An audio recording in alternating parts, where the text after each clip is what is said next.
전하 어찌 전한 백성의 배까지 살피시옵니까? 어느 사대부가 왕을 보며 심각하게 말했습니다. 임금은 붓을 내려놓고 그 사대부를 쏘아봤어요. 그게 무슨 말이냐? 백성이 배고프면 나도 배고프고 백성이 배부르면 나도 배부르다.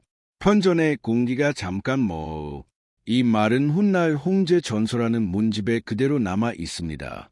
어느 임금이 신하들과 나눈 대화를 모아둔 책이에요. 그 안에 임금의 어록이 실려 있어요. 조선 500년 동안 왕은 27명이었습니다. 그런데 이 27명 가운데 방금 그 임금처럼 말한 사람이 몇이나 되었을까요? 한번 상상해 보시죠. 어머니에게 뺨을 맞은 임금이 있었어요. 어른이 되어서도 결혼을 하고 아이까지 낳은 뒤에도 어머니 앞에 가면 손바닥으로 맞고 있었던 임금이었습니다. 강화도에서 나무를 하다가 하루아침에 옥자에 앉혀진 임금도 있었어요. 그 청년은 자기가 왕족이라는 것도 잊고 살았습니다. 오랑캐 앞에 무릎을 꿇고 이마를 3번 땅에 찧은 임금도 있었어요. 그것도 3번 반복해서 9번을 이마를 찧었습니다. 서류 위에 도장만 찍으라는 신하들 앞에서 그 도장마저 못 찍고 앉아있던 임금도 있었어요.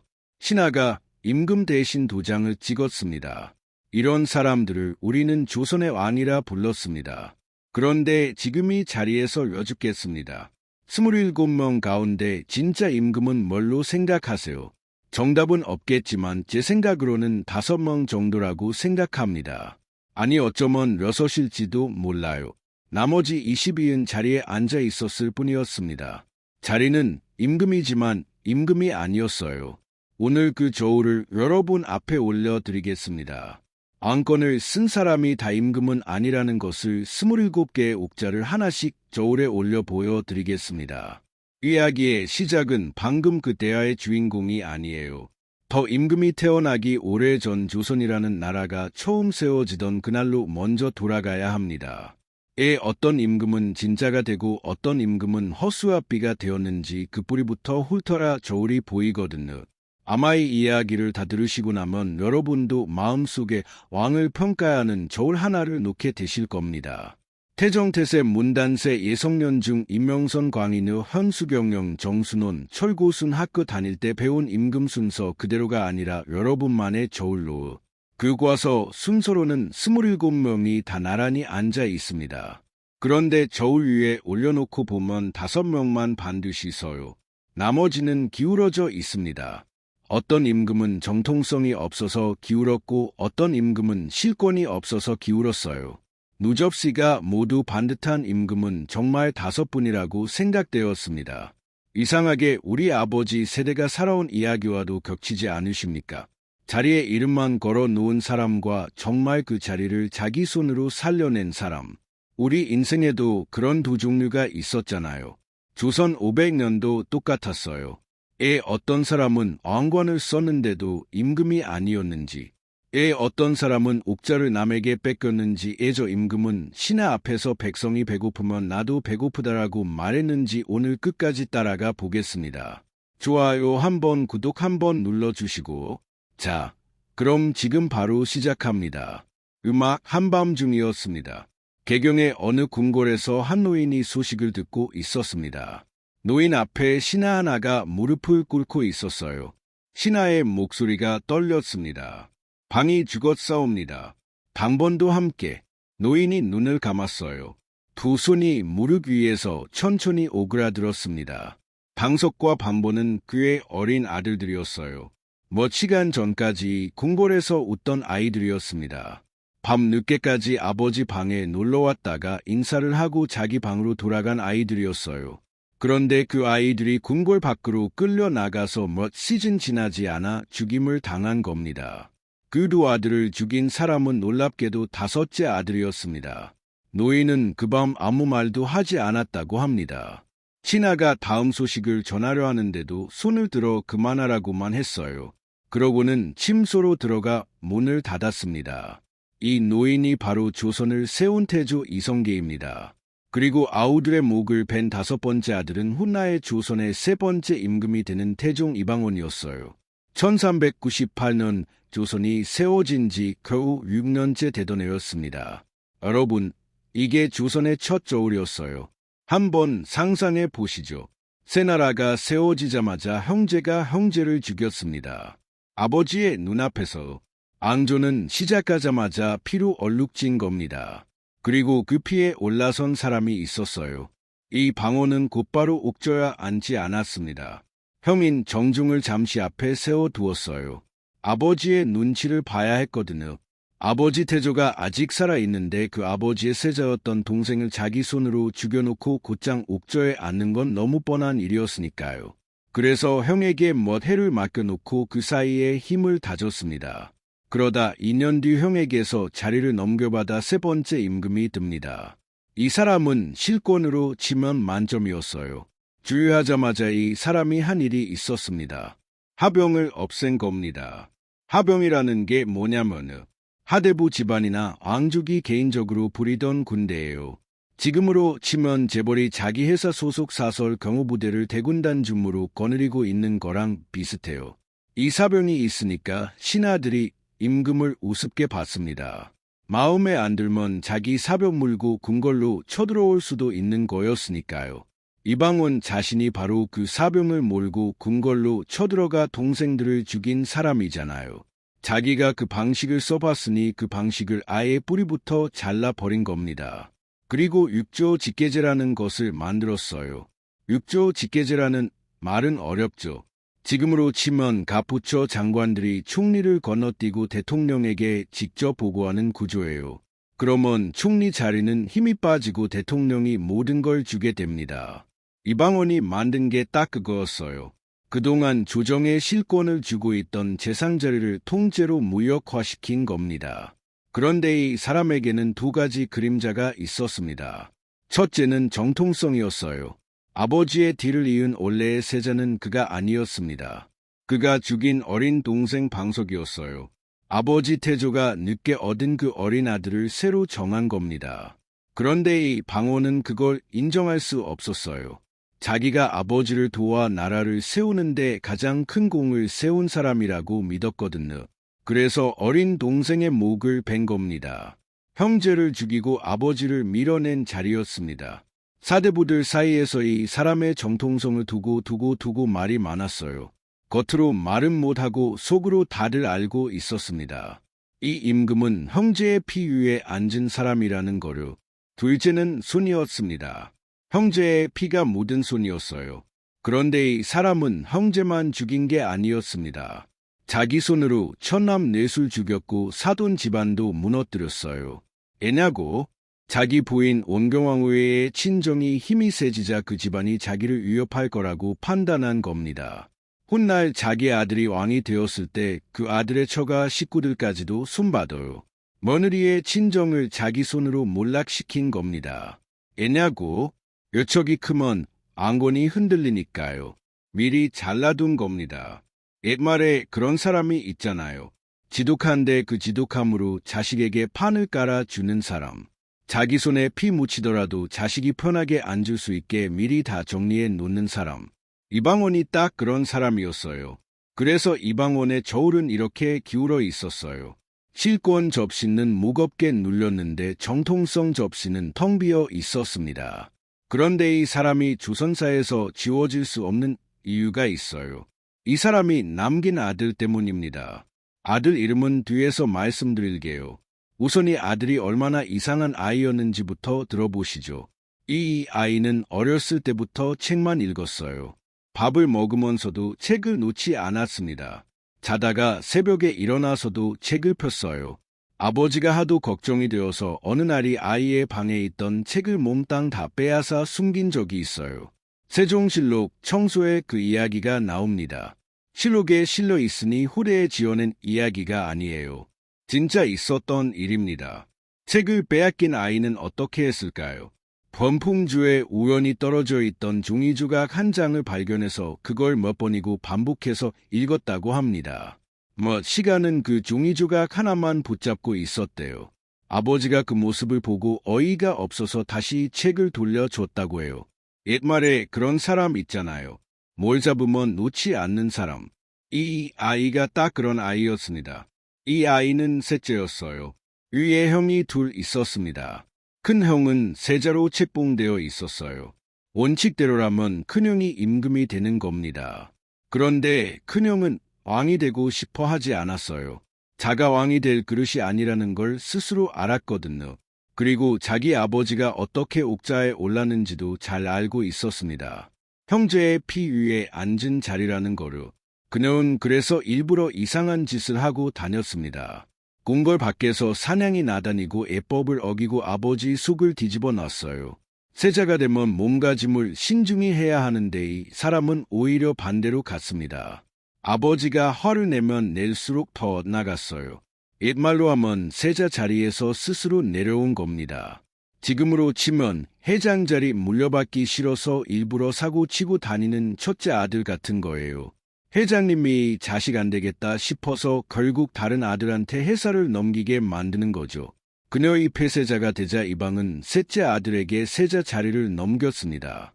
그리고 제28년 임금이 40살이 되던 해 아직 정정한 몸으로 스스로 왕위에서 내려왔어요.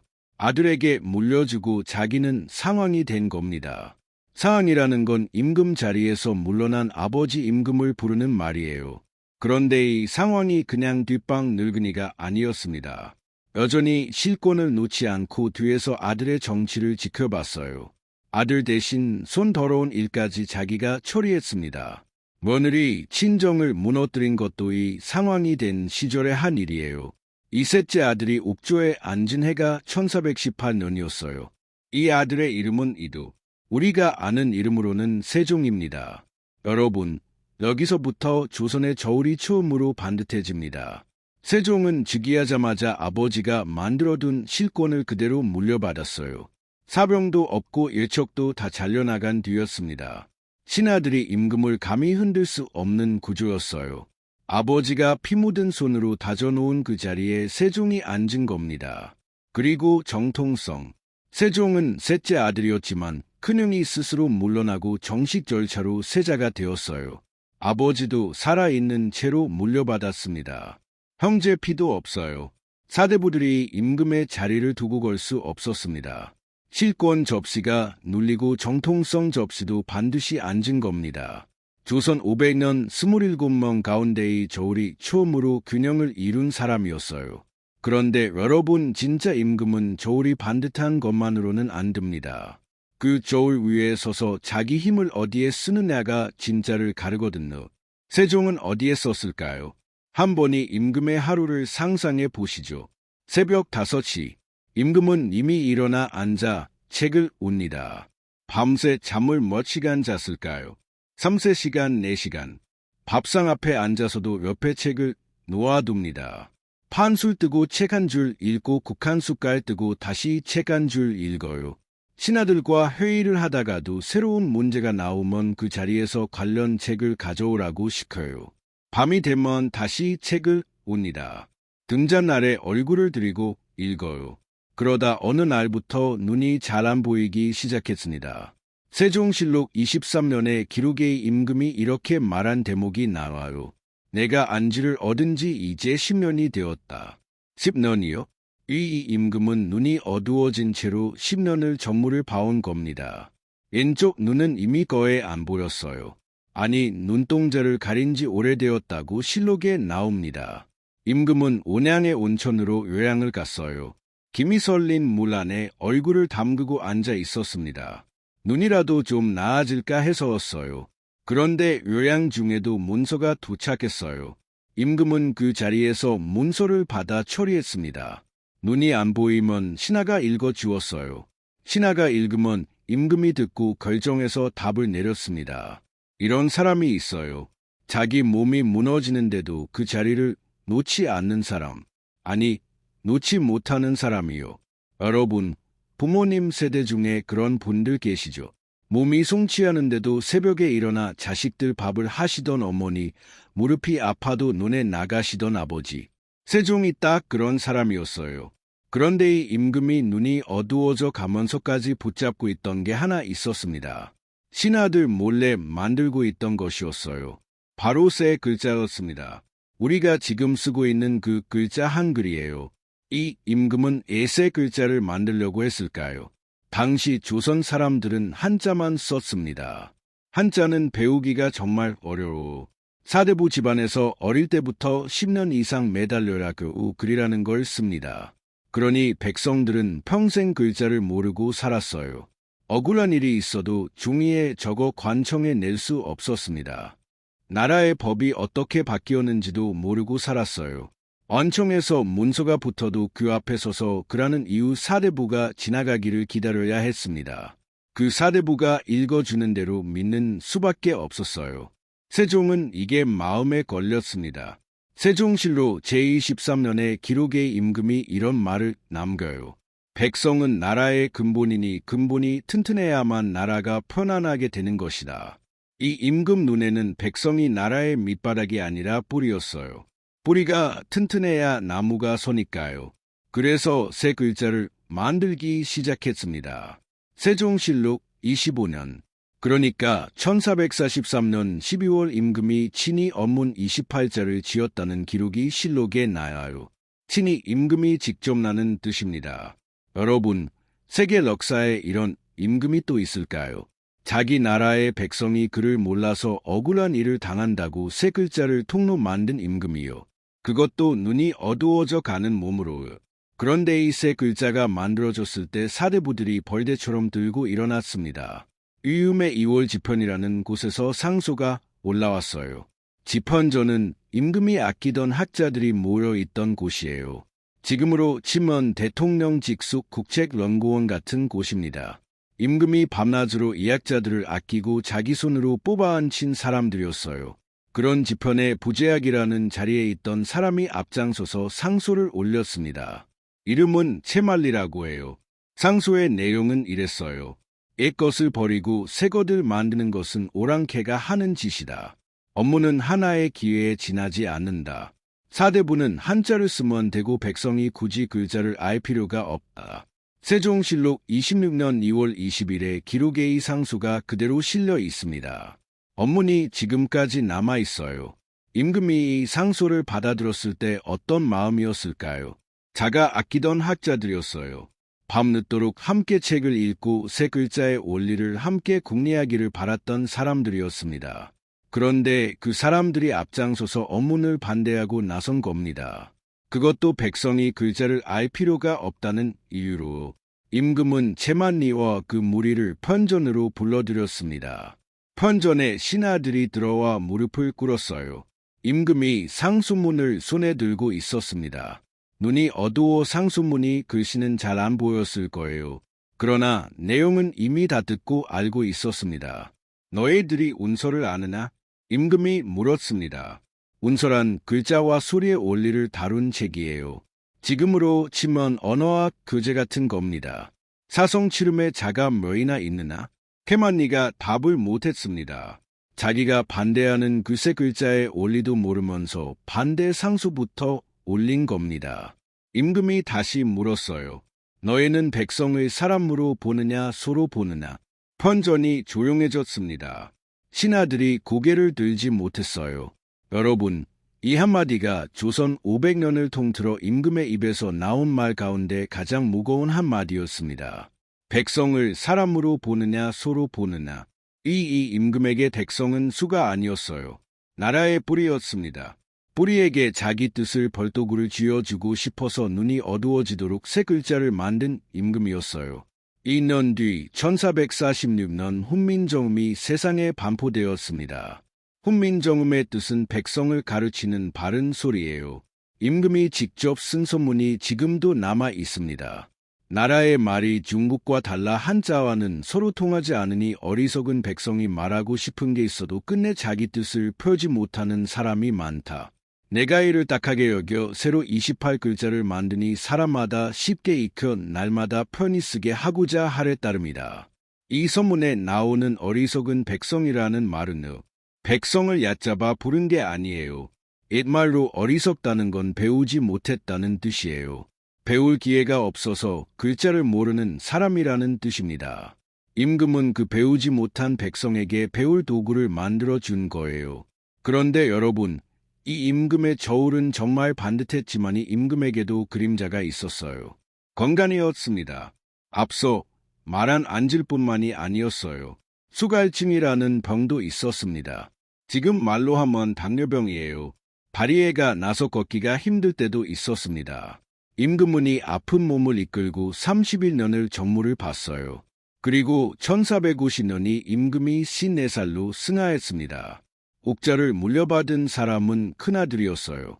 여러분, 이 사람이 진짜 왕이 다섯이라는 목록에서 두 번째로 들어가는 사람입니다. 그런데 이 두 번째 임금은 조선 역사에서 가장 조용히 지나간 임금이에요. 제위 기간이 너무 짧았거든요. 이름은 문종, 세종의 큰아들이었습니다. 문종은 아버지 세종이 살아있을 때부터 세자 자리에 앉아 있었어요. 그것도 오래 앉아 있었습니다. 세종문 제2후반부의 병이 심해지자 큰아들에게 나란 일을 대신 맡겼어요. 이걸 대리 청정이라고 합니다. 지금으로 치면 아버지가 편찬서, 큰아들이 회사 대표를 맡는 거예요. 문종은 세자 시절 8년 동안 나라를 실질적으로 운영했습니다. 아버지의 어깨 넘어 배운 게 아니라 자손으로 결정을 내려온 사람이었어요. 그래서 주유했을 때 이미 임금 노릇이 익숙했습니다. 그런데 이 임금은 아버지의 3년상을 치르자마자 병에 걸렸어요. 여러분, 이게 뭘 뜻하는지 아세요? 이 사람은 아버지 세종이 앓는 그 오랜 세월을 자기 손으로 다 견뎌낸 사람이에요. 아버지 대신 문서를 받고 아버지 대신 친아들을 상대하고 아버지의 병상 곁을 지키던 아들이었습니다. 그러다 아버지가 승화하시자 이번에는 그 3년상을 큰아들로서 치워야 했어요. 세종을 오래 간호하면서 몸을 상한 상태였는데 그 위에 3년상이 얹힌 겁니다. 제2년 4개월. 이게 문종의 전부였어요. 그런데 이 짧은 2년 4개월 동안 문종이 남긴 것이 있습니다. 세종실록 163권을 완성해서 편찬한 겁니다. 아버지의 31년제 기록을요. 여러분, 지금 우리가 세종의 이야기를 이렇게 자세히 알 수 있는 건 문종이 그 짧은 시간에 그 방대한 기록을 정리해 뒀기 때문이에요. 안질, 수갈증, 훈민정음 창제, 채만이와의 논쟁이 모든 이야기가 세종실록 안에 있어요. 그 실록의 편찬에 마무리한 사람이 아들 문종이었습니다. 아버지의 31년의 아들이 2년 4개월 동안 정리한 겁니다. 여러분, 이 임금은 자리에 앉아있는 시간이 짧다고 아무것도 안 한 게 아니었습니다. 짧은 시간을 자기 손으로 꽉 채우고 갔어요. 문종의 저울도 반듯했습니다. 정통성 접시는 완전히 눌렸어요. 태종의 큰 아들이고 세자 시절 8년을 대리 청정으로 준비한 사람이었으니까요. 실권 접시도 마찬가지였습니다. 아버지가 물려준 실권을 그대로 이어받았고 신하들이 임금의 말에 토를 다지 못했어요. 그러니 진짜 임금 5 가운데 두 번째는 문종이 맞습니다. 그리고 이 임금이 세종실록의 편찬을 마무리한 그 다음에 승하했어요. 그때 나이 39이었습니다. 옥자를 물려받은 사람은 문종의 아들이었어요. 그 아이의 나이가 12살이었습니다. 조선의 저울이 이제 처음으로 무너지려 하고 있었어요. 건복궁이 어느 아침이었습니다. 근정문 앞에 신하들이 모두 모여 있었어요. 골룡포를 입은 아이 하나가 그 앞으로 걸어 나왔습니다. 볼륨은 무거워. 어른의 몸에 맞게 지은 옷이에요. 그 옷 안에서 아이의 어깨가 자꾸 흘러내렸습니다. 소매 끝이 손등을 다 덮었어요. 아이는 두 손으로 소매자락을 걷어올리며 신하들 앞에 섰습니다. 신하들이 일제히 무릎을 꿇고 절을 했어요. 수상전하 아이는 그 소리에 잠깐 놀란 눈치였습니다. 자기를 두고 전하라고 부르는 게 아직 익숙하지 않았거든요. 며칠 전까지만 해도 아버지의 병상 앞에서 세자주화라고 불리던 아이였어요. 이 아이의 나이가 12살이었습니다. 조선의 6번째 임금 단종이에요. 여러분 12살이면 요즘으로 치면 초등학교 5학년, 6학년쯤 되는 나이입니다. 학교에서 받아쓰기 시험 보고 오는 날이에요. 그 아이가 조선이라는 나라 전체의 임금이 된 겁니다. 문종이 그 짧은 2년 4개월 만에 승하지만 않았다머니 아이는 10년쯤 뒤에 다 자라서 옥자에 올랐을 거예요. 그런데 하늘이 그 시간을 주지 않았습니다. 안종의 저울은 어땠을까요? 정통성 접시는 하늘까지 눌러앉아 있었어요. 세종의 손자, 문종의 큰아들, 조선 왕조에서 이보다 더 정통한 계승자는 없습니다.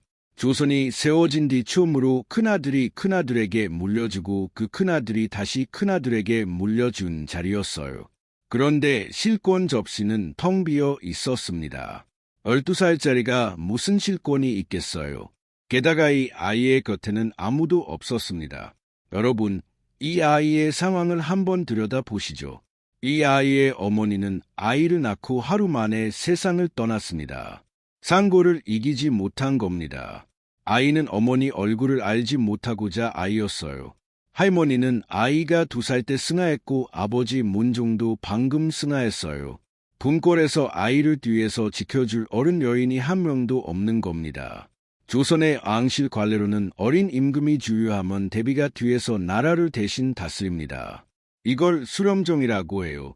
발을 뒤에 들이우고 정치를 한다는 뜻이에요. 어른 여인이 뒤에서 아이 임금을 도와 신하들을 상대하는 겁니다. 그런데 단중에게는 그 대비가 없었어요. 말을 두려울 사람이 없었습니다. 그래서 아버지 문종이 죽기 전에 신하들 몇 명을 골라 뒷일을 부탁했습니다. 임금이 자기 죽는 자리에서 신하들의 손을 잡고 이 아이를 부탁한다고 말했어요. 김종서, 황보인 같은 이름들이에요. 이 사람들이 어린 임금을 보필하기로 되어 있었습니다. 그런데 궁궐의 상황을 지켜보고 있던 사람이 하나 있었어요. 아이의 삼촌이었습니다. 수양대군, 세종의 둘째 아들이자 문종의 동생이었어요. 그러니까 단중에게는 작은 아버지가 되는 사람입니다. 수양은 야심이 컸어요. 이 사람은 어릴 때부터 무예가 뛰어났습니다. 활도 잘 쏘았고 말도 잘 탔어요. 세종은 문과 무를 다 좋아하는 임금이었지만 자기 뒤를 이을 사람은 형인 문종이었지 둘째가 아니었습니다. 수양은 그걸 알면서도 늘 자기 형을 견인했어요. 자기 형 문종이 앉아있던 자리를 그 조카가 앉는 걸 지켜보면서 무슨 생각을 했을까요? 우리 어른들이 이런 사람 보고 뭐라고 하셨죠? 자기 형이 잘 될 때는 웃으며 축하하다가 그 형이 죽고 어린 조카가 자리에 앉는 걸 보면 눈빛이 달라지는 사람. 수양이 딱 그런 사람이었어요. 안종이 주한 지 1년쯤 지난 어느 밤이었습니다. 내일은 10월 밤은 벌써 서늘해요. 한양의 밤바람이 옷자락을 파고 들었습니다. 수양대군의 집 앞에 사람들이 하나 둘 모여들었어요. 다들 소리를 죽이고 얼굴을 가리고 왔습니다. 그들 손에는 벙장기가 들려 있었어요. 수양이 문을 열고 나왔어요. 손에 칼을 쥐고 있었습니다. 오늘 밤이다. 그날 밤 수양은 김종서의 집으로 갔습니다. 김종서는 그 시대 조선에서 가장 힘있는 신하 중 하나였어요. 문종이 죽기 전에 어린 조카를 부탁한 그 사람이었습니다. 백두산 호랑이라고 불렸어요. 두만 근처에서 여진족을 몰아내고 육진을 개척한 사람입니다. 이 백두산 호랑이의 집 앞에서 수양의 부하가 소리쳤어요. 급한 일이 있어 대감을 뵈러 왔다고.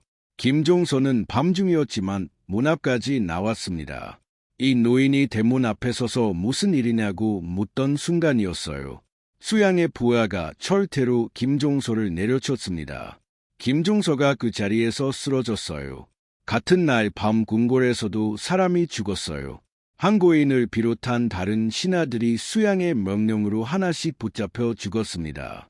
이날 밤 벌어진 일이 계유정난이에요. 정난이라는 말은 어지러운 것을 바로잡는다는 뜻입니다. 그런데 어지러운 걸 바로 잡은 게 아니라 조카의 곁에 있던 어른들을 몰살한 사건이었어요. 정난이라는 이름은 나중에 수양이 스스로 붙인 이름이었습니다. 그날 밤이 지나고 단중은 아침에 눈을 떴을 거예요. 자기 곁에 있던 어른들이 다 사라졌다는 걸 알았을 겁니다. 그리고 궁궐 안에는 삼촌만 남아 있었어요. 여러분이 아이가 그 아침에 무슨 생각을 했을까요? 기록에는 안 나옵니다. 12살짜리가 그 아침에 무엇을 느꼈는지 실록에는 접혀 있지 않아요. 다만 그 뒤로의 아이는 조금씩 조용해졌다고 합니다. 친아들 앞에서 말을 잘 못했고 삼촌이 편전에 들어오면 자꾸 어깨가 움츠어들었어요. 2년 뒤 안종이 14살이 되던 애였어요. 삼촌 수양이 조카에게 사람을 보냈습니다. 앙이를 물려달라는 뜻을 전한 거예요. 14살 아이가 무슨 거부를 할 수 있었겠어요. 겉에는 자기를 지켜줄 어른이 한 명도 없었습니다. 궁궐 안에서 무슨 소리를 내면 그 소리가 어디로 새어나갈지도 몰랐어요. 만중은 왕위를 삼촌에게 넘겼어요. 그리고 상왕이라는 이름으로 물러났습니다. 수연이 옥조에 앉았어요. 이 사람이 조선의 7번째 임금 세조입니다. 여러분, 세조의 저울을 한번 보시죠. 실권 접시는 무겁게 돌렸어요. 자기 손으로 반대팔을 다 잘라내고 옥자에 앉은 사람입니다. 이 임금 앞에서 감히 말을 못하는 신하들 뿐이었어요. 그런데 정풍성 접시는 텅 비어 있는 정도가 아니라 마이너스였습니다. 형의 아들, 그러니까 자기 조카의 자리를 뺏은 자리예요. 사대부들 사이에서는 이걸 두고 말이 많았어요. 겉으로 말은 못하고 속으로 다들 알고 있었습니다. 그리고 이 임금 눈에 걸리는 사람이 있었어요. 영월에 유배가 있는 조카였습니다. 이 조카가 살아있는 한 언제든 반대파의 구심점이 될 수 있어요. 실제로 세조가 즉위한 뒤 단중을 복위시키려는 사람들이 나타났습니다. 성산문 닥년 같은 신하들이었어요. 우리가 사육신이라고 부르는 사람들입니다. 원래는 세종이 아끼던 집안 학자들이었어요. 세종이 훈민정원 만들 때 곁에서 함께 궁리하던 사람들이었습니다. 그 학자들이 자기들 스승격이었던 세종의 손자를 지키려고 목숨을 걸었어요. 이 사람들이 어떻게 되었나고 세조의 손에 끔찍하게 죽었습니다. 세조가 이 사람들을 잡아놓고 직접 국문했어요. 성산문에게 세조가 물었습니다. 내가 어찌 나에게 이럴 수 있느냐? 성산문이 답했어요. 나에게 임금은 상왕이지 그대가 아니다. 이 말 한마디로 성산문은 온몸을 갈라 죽는 형벌을 받았습니다. 그리고 그 다음 차례가 영월의 조카였어요. 여러분, 여기서부터 우리가 알고 있는 이야기와 실록이 조금 달라집니다. 우리는 학교에서 단중이 사약을 받았다고 배웠어요. 드라마에서도 사약이 나옵니다. 어린 임금이 강제로 사약을 마시고 죽는 장면. 다들 한 번쯤 보셨을 겁니다. 그런데 여러분, 세조실록에는 단중이 사약을 받았다는 기록이 없어요. 세조실록에는 단중이 스스로 목숨을 끊었다고 기록되어 있습니다. 세조가 사람을 보냈다는 정황은 있지만 사약을 내렸다는 문장은 없어요. 야사에는 또 다른 이야기가 전해집니다. 간종을 목졸라 죽였다는 이야기예요. 얼려실 기술이라는 후대의 야사집에 그렇게 나와 있어요. 보낸 사람이 방문 밖에서 헐줄을 창호지 구멍으로 밀어넣어 방 안에 있던 단종의 목에 걸어 잡아당겼다는 겁니다. 물론 이것이 정확히 어떻게 죽었는지는 지금 우리가 완전히 확인할 수는 없습니다. 다만 이 이야기가 전하는 건 이거예요. 어떤 방식으로 죽었더니 아이의 마지막을 만들어 준 사람은 자기 친삼촌이었다는 겁니다. 사실 여부를 떠나 이 이야기가 전하는 게 그것입니다. 영월의 청령포 강물이 세 방향을 감싸고 있는 유배지였어요. 17살 아이가 그곳에서 마지막을 맞았습니다. 자기가 그렇게 얌전히 물려준 왕위를 가져간 삼촌의 손에요. 여러분, 이 이야기에서 진짜 무섭게 봐야 할 게 있어요. 관종은 정통성으로만 보면 완벽한 임금이었습니다. 조선 500년에서 가장 정통한 계승자였어요. 그런데 실권이 없다는 이유 하나로 이 아이는 자리를 뺏겼고 목숨까지 잃었습니다. 그리고 세조는 실권으로만 보면 완벽한 임금이었어요. 아무도 이 임금에게 대들 수 없었습니다. 그런데 정통성이 없다는 이유 하나로 이 임금의 자손들은 100년이 넘도록 죄책감을 짊어지고 살았어요. 두 접시 중 하나만 있으면 임금이 아니에요. 자리는 임금이지만 임금이 아니었습니다. 이 저울의 무서움을 조선의 사대부들은 그 뒤로도 잊지 못했어요. 세조가 죽고 세조의 아들인 예종이 죽기 했어요. 그런데 이 임금은 제1년 3개월 만에 승하했습니다. 30도 못 넘겼어요. 예종 다음은 성종이었습니다. 성종은 그런대로 임금 노릇을 했어요. 경국대전이라는 법전의 완성한 임금입니다. 조선 500년의 법이 임금대에 자리 잡았어요. 그전까지 조선의 법은이 사람 저 사람이 상황 따라 만든 것들이 여기저기 흩어져 있었습니다.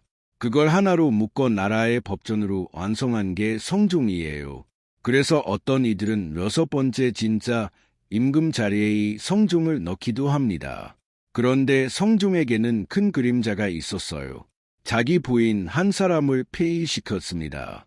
태비윤씨라는 이름으로 기억되는 여인이에요. 이 여인은 성종의 얼굴을 손톱으로 할 일이 있었다고 합니다. 그 얼굴에 손자국이 남았어요. 이 일 때문에 이를 빌미로 이 여인은 궁궐에서 쫓겨납니다.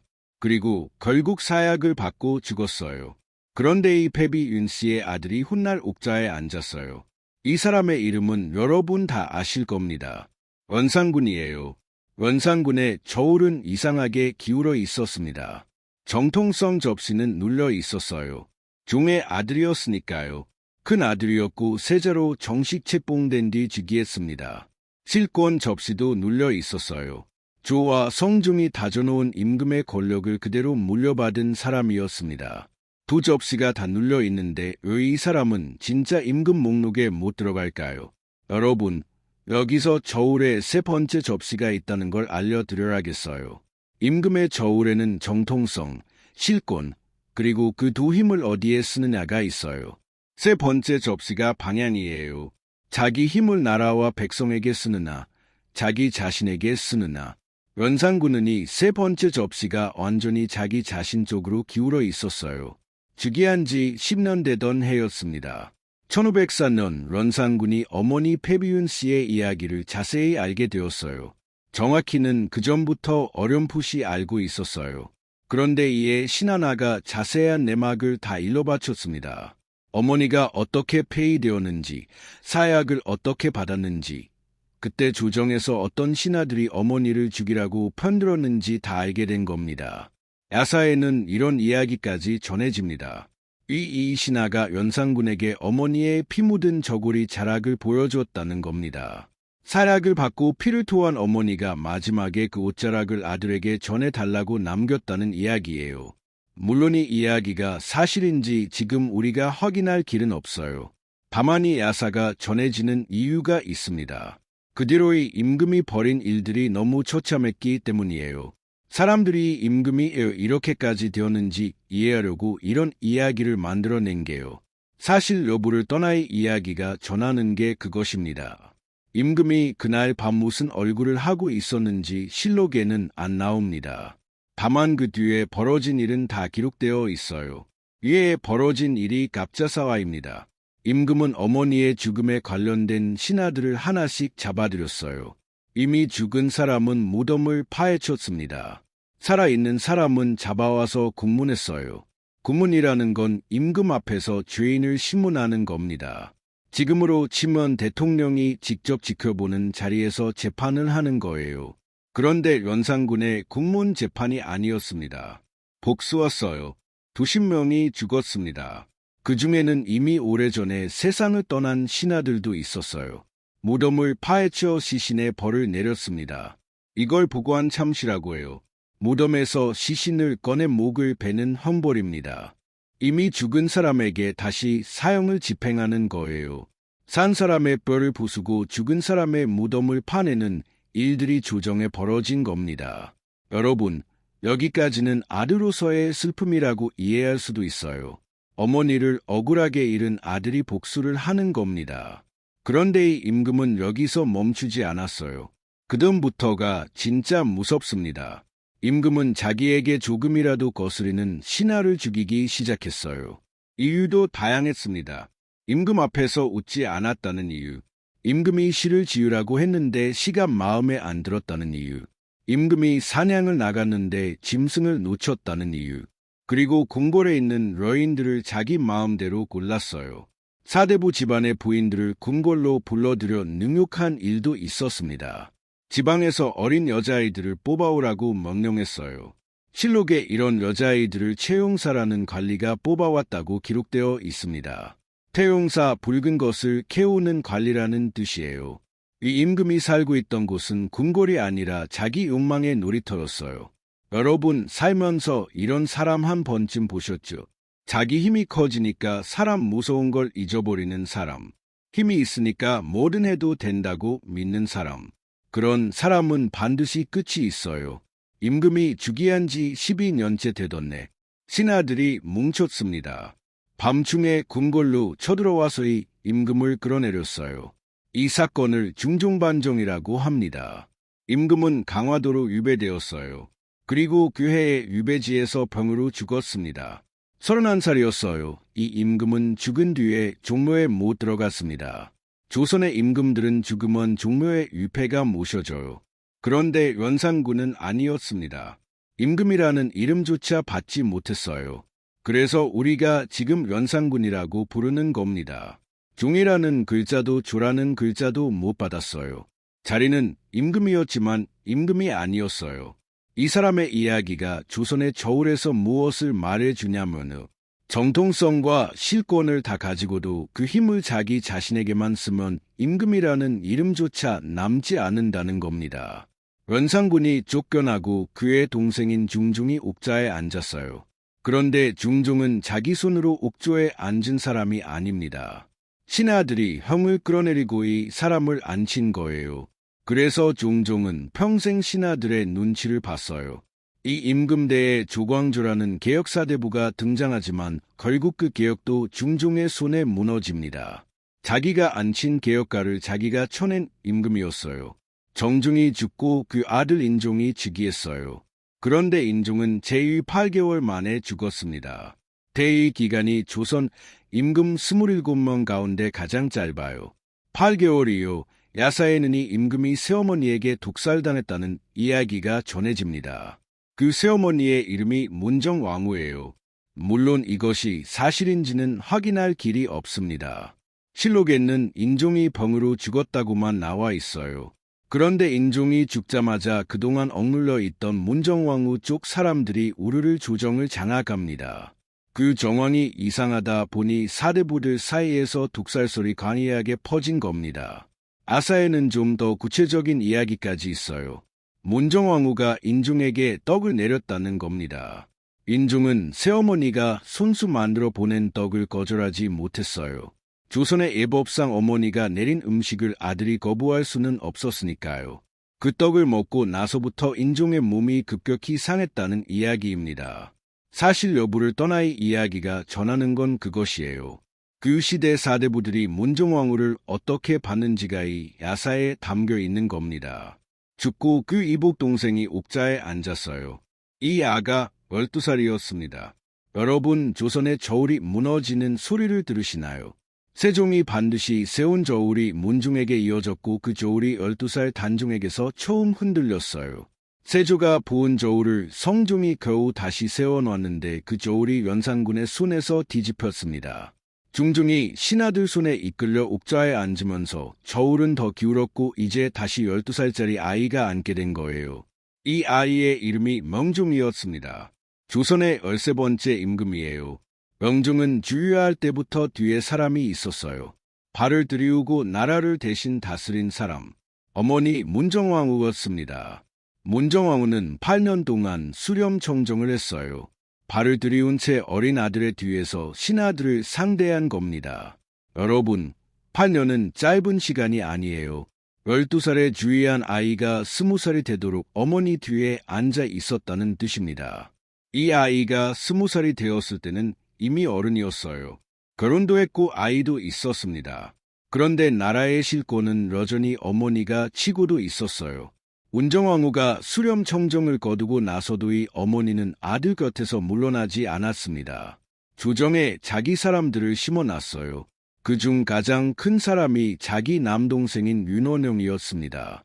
지금으로 치면 대통령 어머니가 자기 친정 남동생을 국무총리 자리에 앉힌 거예요. 명령은 어머니와 외삼촌의 그늘에서 벗어나지 못했습니다. 임금인데 임금이 아니었어요. 그리고 야사에 이런 이야기가 전해집니다. 문정왕후는 아들이 자기 뜻대로 안 움직이면 아들을 자기 방으로 불렀다고 해요. 아들이 들어오면 어머니는 이렇게 말했다고 합니다.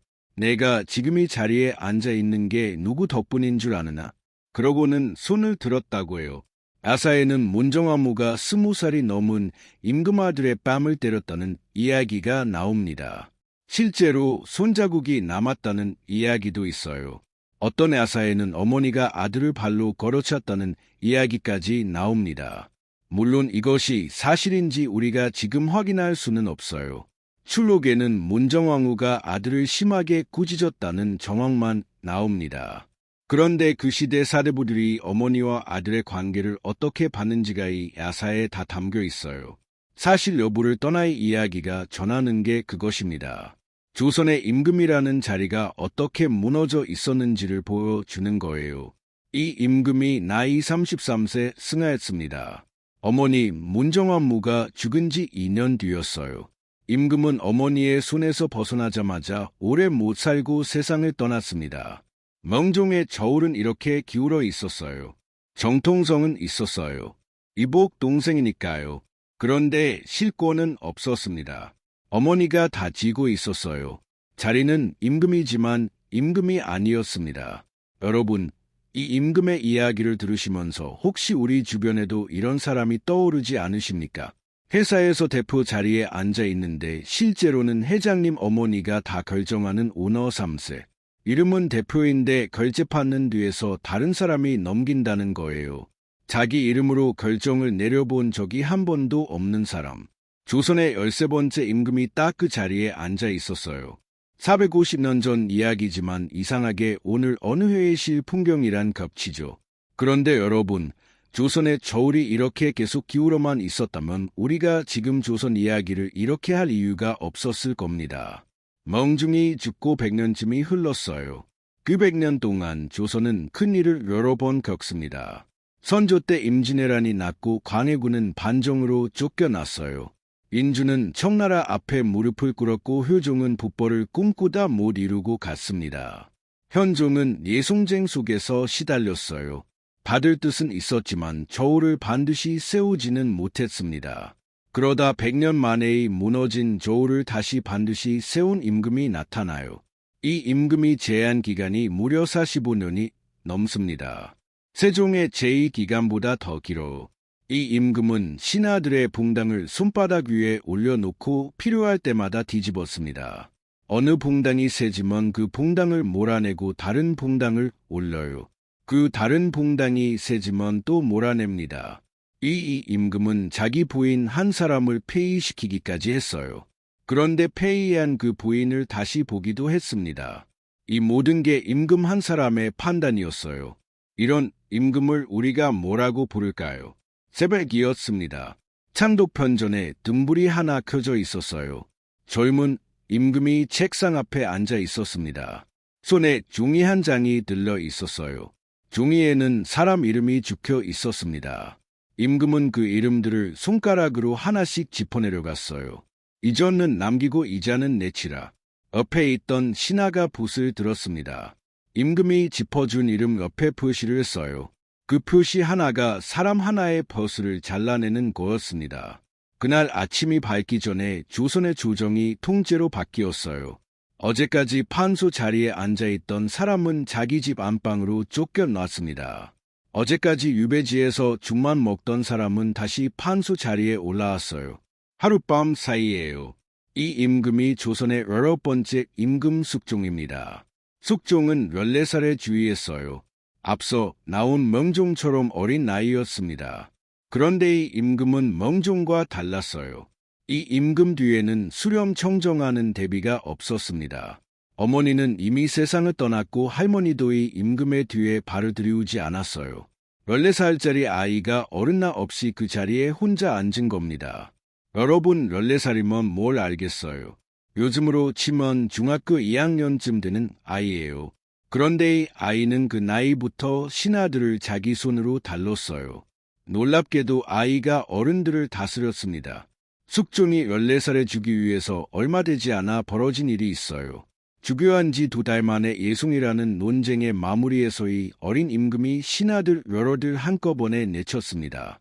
예송이 뭐냐면은 앙실 사람이 죽었을 때 상복을 몇 년 입어야 하느냐를 두고 사대부들이 벌인 논쟁이에요. 겉으로는 상복 문제였지만 속으로는 어느 봉당이 조정을 잡느냐 하는 싸움이었습니다. 이 논쟁의 결말에서 14살짜리 임금이 어른 사대부들을 자기 손으로 정리한 거예요. 숙종은이 첫판을 뒤집고 나서 신하들의 본당을 계속 살했어요. 본당이라는 건 지금으로 치면 정당 같은 겁니다. 조정의 여러 무리가 나뉘어 서로 다투는 구조예요. 이 시대에는 남인과 서인이라는 두 큰 무리가 있었습니다. 이 임금은이 두 무리를 자기 손바닥 위에 올려놓고 뒤집기 시작했어요. 지 6년째 되던 해였습니다. 임금은 그때까지 조정을 쥐고 있던 난민들을 한꺼번에 몰아냈어요. 새벽에 멍단을 짚어내려가던 그 장면이 바로 이때였습니다. 이 사건의 경신 헌국이라고 해요. 헌국이라는 건 조정이 확 뒤집혔다는 뜻이에요. 임금이 판을 갈아엎었다는 겁니다. 경신 헌국으로 서인들이 조정을 차지했습니다. 그런데 이 서인들이 자리를 잡고 힘이 세지자 임금은 또 눈살을 찌푸리기 시작했어요. 임금 눈에는 이렇게 보였을 겁니다. 이 자들이 이제 나를 우습게 여기는구나. 즉위한 지 15년째 되던 해였습니다. 임금은 이번에는 서인들을 몰아냈어요.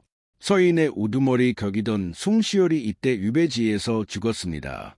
송시열이 누구냐면 그 시대 조선 사대부들의 정신적 지주 같은 사람이었어요. 조선 후기 성리학의 대표학자였고 웬만한 임금은이 사람 앞에서 말을 조심했습니다. 그런데 그 송시열이 임금이 유배지에서 사약을 내려 죽인 거예요. 이 사건이 기사국이에요. 판이 또 뒤집힌 거예요. 그리고 다시 5년 뒤 임금은 남인들을 또 몰아냈습니다. 서인들이 다시 조정으로 돌아왔어요. 이게 갑술왕국이에요. 20년 사이에 조정이 3번 뒤집혔습니다. 여러분, 신하들 입장에서 얼마나 무서웠을까요? 아침에 버술이 있다가 저녁에 유배 가는 일이 예사였어요. 유배지에서 먹다가 갑자기 판소로 복귀하는 사람도 있었습니다. 이 임금 앞에서 신하들은 아무도 자기 자리를 확신할 수 없었어요. 그리고 임금에 뻗친 건 신하들뿐만이 아니었습니다. 자기 부인에게도 손을 뻗쳤어요. 기사왕국이 벌어지던 그 해에 임금은 자기 정실 부인이던 인현왕후를 궁궐에서 쫓아냈습니다. 하대부 집안 딸이었더니 왕비를 퇴위시킨 거예요. 그리고 그 자리에 다른 여인을 앉혔습니다. 이 여인이 우리가 아는 장입이에요. 장입은 원래 궁녀 사대부 집안 딸도 아니고 중인 신분의 여인이었어요. 그런데 이 여인은 임금이 마음에 두고 결국 왕비 자리에까지 앉힌 겁니다. 그런데 5년 뒤 갑술 황국이 벌어지면서 임금은 장입을 왕비 자리에서 끌어내렸어요. 왕후를 다시 궁궐로 불러들여 왕비로 복위시켰습니다. 한 임금이 자기 부인 자리도 2번을 뒤집은 거예요. 이 이야기를 다들 어디선가 들으셨을 겁니다. 인현왕후와 장입, 드라마로도 여러 번 만들어졌어요. 그런데 이 이야기가 그냥 궁궐 여인들 다툼이 아니었다는 걸 아셔야 해요. 이건 임금이 신하들을 뒤집는 그 판의 한복판에서 벌어진 일이었습니다. 인현왕후는 서인 집안 딸이었어요. 장입인 뒤에는 남인이 있었습니다. 그러니 서인이 조정을 잡으면 인현우가 왕비이고 남인이 잡으면 장입이 왕비였어요. 임금이 판을 뒤집을 때마다 왕비도 뒤집힌 거예요. 여러분, 이게 무섭게 들리시겠지만 숙종의 저울은 반듯했습니다. 정통성 접시 아버지 현종의 큰아들이었어요. 세자로 정식 책봉된 뒤 즉위했습니다. 정통성 시비는 없었어요. 칠권 접시. 이 임금이 신하들 위에 올라앉아 있었어요. 아무도 이 임금 앞에서 감히 말을 못했습니다. 판을 3번 뒤집는 동안 신하들이 죽어나갔지만 임금 자신은 흔들리지 않았어요. 3번째 접시 방향. 이 임금은 자기 힘을 자기 자신에게만 쓰지 않았어요. 앙권에 반드시 세우려는 목적으로 판을 뒤집은 겁니다. 신하들이 뭉쳐서 임금을 흔들지 못하도록 미리미리 판을 갈아엎은 거예요. 이 임금대에 조선의 왕권이 다시 무겁게 자리 잡았어요. 명종대에 무너졌던 저울이 임금 손에서 반드시 세워진 겁니다. 옛말에 이런 사람이 있잖아요. 무섭지만 아랫사람 다스릴 줄은 아는 사람. 성깔은 있는데 그 성깔로 자리를 지키는 사람. 숙종이 딱 그런 사람이었어요. 이 임금이 재위한 기간이 45년 10개월이었습니다. 세종보다도 오래 앉아 있었어요. 숙종이 쓰하고 그 아들 경종이 즉위했어요. 그런데 이 경종은 제24년 만에 죽습니다. 몸이 약한 임금이었어요. 야사에서는 이 임금도 독살당했다는 이야기가 돌지만 확인할 길은 없습니다. 다만 그 시대 사대부들이 임금의 죽음을 두고 얼마나 말이 많았는지가 이 야사에 담겨 있는 거예요. 경중이 죽고 그 이복 동생이 옥저에 앉았어요. 이 임금이 우리가 다들 이름을 아는 임금입니다. 조선의 두 번째 임금 영조예요. 영조는 주의할 때 이미 31살이었어요. 어릴 때 주의한 임금이 아니었습니다. 어른이 되어서 옥저에 앉은 거예요. 그리고 이 임금이 재해한 기간이 51년 7개월이었습니다. 조선 500년을 통틀어 가장 오래 앉아있던 임금이에요. 숙중보다도 5년을 더 앉아 있었습니다. 여러분, 51년이면 얼마나 긴 시간인지 아세요? 지금으로 치면 한 대통령이 옥자에 올라 10번 넘게 연임한 거예요.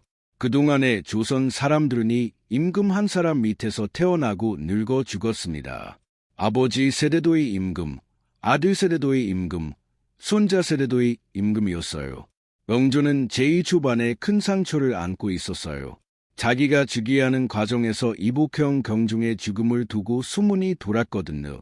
임금이 형을 독살한 것 아니냐는 소문이요. 야사에는 영조가 경중에게 게장과 감을 함께 올리도록 했다는 이야기가 전해집니다. 게장과 감을 같이 먹으면 몸에 해롭다는 건 그 시대 사람들도 다 알고 있었어요. 그런데 그 두 가지가 함께 오른 뒤 경중이 급격히 몸이 나빠졌다는 겁니다. 물론 이것이 사실인지는 확인할 길이 없어요. 실록에는 경중이 병사한 것으로 나옵니다. 다만 이 야사가 그 시대에 광범위하게 퍼진 이유가 있습니다. 이복경이 죽자마자 이복 동생이 옥자에 앉았다는 정황이 사대부들 눈에는 이상하게 보였던 거예요. 사실 여부를 떠나 이야기가 전하는 게 그것입니다. 이 임금이 평생 그 소문을 안고 살았다는 겁니다. 자기 정통성이 흔들리는 자리에서 시작한 겁니다. 그래서 이 임금은 즉위하자마자 하나를 선언했어요. 탕평. 항평이라는 말은 어느 쪽으로도 기울지 않는다는 뜻입니다. 조정의 남인이면 남인, 서인이면 서인, 노론이면 노론, 소론이면 소론 어느 한쪽에만 힘이 몰리지 않도록 임금이 판을 관리하겠다는 거예요. 속종은 판을 뒤집어서 신하들을 잡았어요. 영조는 판을 준용히 껴놔서 신하들을 잡은 겁니다. 방식은 다르지만 결국 임금이 신하들의 우위에 서겠다는 뜻이었어요. 영조는 이 탕평책으로 50년을 조정을 다스렸습니다. 신하들이 서로 다투는 걸 임금이 위에서 조정한 거예요. 어느 한쪽이 세지면 임금이 그쪽 손을 놓았습니다. 다른 쪽이 세지면 임금이 그쪽 손을 놓았어요. 이런 식으로 이 임금은 50년을 버텼습니다. 그리고 이 임금이 백성에게 남긴 것 중 가장 큰 게 균역법이에요. 균역법이 뭐냐면 조선 백성이 나라에 대해야 하는 세금 중에 군포라는 게 있었어요. 군포는 군대에 안 가는 대신 내는 세금이었습니다. 지금으로 치면 병역대체 세금 같은 거예요. 그런데 이 군포가 너무 무거웠습니다. 백성들이 이걸 못 내서 도망가는 일이 다반사였어요. 이런 이야기가 실록에 나옵니다. 어느 마을에 남자 어른이 하나 죽었어요. 그런데 관청에서는 그 죽은 사람 이름으로 여전히 군을 걷어갔습니다. 그 집 어머니가 이러시냐고 호소했더니 관리가 이렇게 말했대요. 원고에 이름이 있으니 내야 한다고. 죽은 사람 몫까지 상가족이 내야 하는 겁니다. 게다가 새로 태어난 아기 이름으로도 군포를 거뒀어요. 갓난아기가 무슨 군포를 대겠어요. 그런데 관총은 명부의 이름이 있으면 다 걷어갔습니다. 이걸 두고 백굴징포라는 말이 나왔어요. 백굴, 그러니까 죽은 사람 뼈에도 세금을 먹긴다는 뜻이에요. 그리고 아기에게 먹기는 걸 황구첨종이라고 했습니다. 노랗다는 뜻의 황, 그러니까 아직 이도 안 난 갓난아기까지 명부에 올려 세금을 걷는다는 뜻이에요. 이런 상황에서의 임금이 군포를 절반으로 줄인 겁니다. 여러분, 이게 무슨 뜻인지 아세요? 임금이 자기 나라 참고에 들어올 세금을 스스로 반으로 깎은 거예요. 지금 정부가 세금을 반으로 깎아준다는 거랑 똑같은 겁니다. 그럼 임금 창고는 어떻게 되냐고? 다른 데서 채워라죠. 임금은 다른 세금들을 다시 조정해서 그 구멍을 메꿨습니다. 안반도에게 부담을 좀 지우고 어럼세라는 소금생 세금을 나라 창고로 돌리고 이런 식으로 채운 겁니다. 이 임금이 백성 편이었다는 걸 저 정책 하나가 다 말해줍니다. 명조의 저울은 반듯했어요. 정통성은 흔들렸지만이 임금은 그 흔들림을 실력으로 눌렀습니다. 실권은 완전히 임금 손에 있었어요. 방해는 백성 쪽으로 기울어 있었습니다. 진짜 임금 5 가운데 네 번째 자리가 이 명조예요. 그런데 여러분, 이 임금에게도 그림자가 있었어요. 명조에게는 아들이 있었습니다. 늦게 얻은 귀한 아들이었어요. 이름이 사도세자였습니다. 그런데 이 아들과 아버지 사이가 세월이 갈수록 자꾸 어긋났어요. 명조는 아들에게 기대가 컸습니다. 자기가 50년을 다져 놓은 이 자리를 이 아들이 물려받아 이어가야 한다고 믿었어요.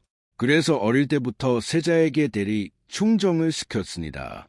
세자가 15세부터 아버지 대신 나란 일을 봤어요. 그런데 세자는 아버지를 무서워했어요. 아버지 앞에서 말을 못했습니다. 아버지가 뭘 물으면 답을 못하고 결정을 내려도 아버지가 마음에 안 들으면 뒤엎였어요. 아버지 영조는 성실히 급했습니다. 아들이 답을 못하고 우물쭈물하면 그 자리에서 야단을 쳤어요. 어떤 날은 여러 신하들 앞에서 아들을 몰아세우기도 했습니다. 아들 입장에서는 그게 어떻게 견딜 만한 일이었을까요? 세자는 점점 이상한 행동을 하기 시작했습니다. 동궐에서 사람을 죽였다는 이야기가 실록에 나와요. 궁녀원에는 여러 죽였다고 합니다. 옷에 갈아입지 않고 우물에 뛰어들려 한 적도 있었어요. 아버지 앞에서는 무서워서 벌벌 떠는 아이가 궁궐 안에서는 사람을 죽이고 다녔던 겁니다. 세자의 부인 해경궁 홍씨가 훗날의 이야기를 자기 손으로 적어 남겼어요. 한줌노이라는 책이에요. 남편이 어떻게 무너져 갔는지, 시아버지와 남편 사이가 어떻게 어긋났는지 그걸 늙어서까지 다 기억하고 적어 놓은 책입니다. 명조는 이 아들을 어떻게 해야 할지 몰랐습니다. 자기가 50년을 다져 놓은 자리를 아들에게 물려줄 수 없다는 생각이 굳어갔어요. 그런데 이 아들 말고는 물려줄 사람이 없었습니다. 세자에게는 이미 아들이 있었어요. 세자의 아들, 그러니까 영주의 손자예요. 이 손자만은 반듯하다는 걸 영주도 알고 있었습니다. 2년의 어느 여름 영주 제38년이었어요. 임금이 마침내 결단을 내렸습니다. 이해윤 5월 13일 영주가 세자를 뜰로 불러냈어요. 그리고 뜰에 디주를 놓게 했습니다. 디주는 곡식을 담는 큰 통이에요. 그 통 안에 세자를 들어가게 했습니다. 세자가 아버지 앞에서 울며 빌었어요. 살려달라고. 아버지 살려주십시오. 다시는 그러지 않겠습니다. 영조는 답하지 않았습니다. 세자를 디주 안에 넣고 뚜껑을 닫았어요. 그리고 아버지가 자기 손으로 뚜껑을 눌러 밀봉했습니다. 한여름이었어요. 햇볕이 내리고 있었습니다. 디주는 나무로 짜인 통이에요. 안에 사람이 들어가면 숨쉬기가 힘들 정도로 좁아요. 게다가 그 안은 어두웠습니다. 세자가 그 안에서 파리를 버텼어요. 파리이요? 그 뜨거운 뒤 안에서 아들이 파리를 살아 있었습니다. 아버지에게 살려달라고 소리쳤을 거예요. 그런데 그 소리를 들을 사람이 없었습니다. 명주는 그 8일 동안 앞으로 한 번도 가지 않았어요. 임금은 자기 편전에서 신하들을 만나 전무를 받습니다. 들의 디주는 그 자리에 있었어요. 임금은 그걸 알면서도 편전에 앉아 있었어요. 여러분, 이건 아들이 아니라 사람으로서도 견디기 어려운 일이었을 겁니다. 자기 손으로 뚜껑을 닫은 아버지가 8일 동안 그 앞에 한 번도 가지 않았어요. 그 마음을 우리가 다 이해할 수 있을까요? 명조는 이 일을 평생 짊어지고 살았습니다. 자기 손으로 뚜껑을 닫았던 그 여름의 뜰을 임금은 죽는 날까지 잊지 못했다고 합니다. 제자가 디주 안에서 죽고 나서 영조는 뒤늦게 아들에게 시호를 내렸어요. 사도라는 시호였습니다. 사도는 슬프고 그리워한다는 뜻이에요. 아버지가 자기 손으로 죽인 아들에게 슬프고 그립다는 이름을 붙인 겁니다. 여러분, 이 영조가 51년을 옥자에 앉아 있었어요. 그중 14년을이 아들 없이 살았습니다. 그리고 이 임금이 자기 뒤를 이을 사람으로 남긴 게 그 디주에서 죽은 아들의 아들이었어요. 영조의 손자. 이 손자가 옥저에 앉게 됩니다. 그런데 여러분, 여기서 잠깐 시간을 100년 전으로 되돌리겠습니다. 영조가 옥좌에 앉기 100년 전 조선의 저울이 완전히 부서진 임금이 있었어요. 저울 이야기를 하면서의 임금을 그냥 지나칠 수는 없거든요.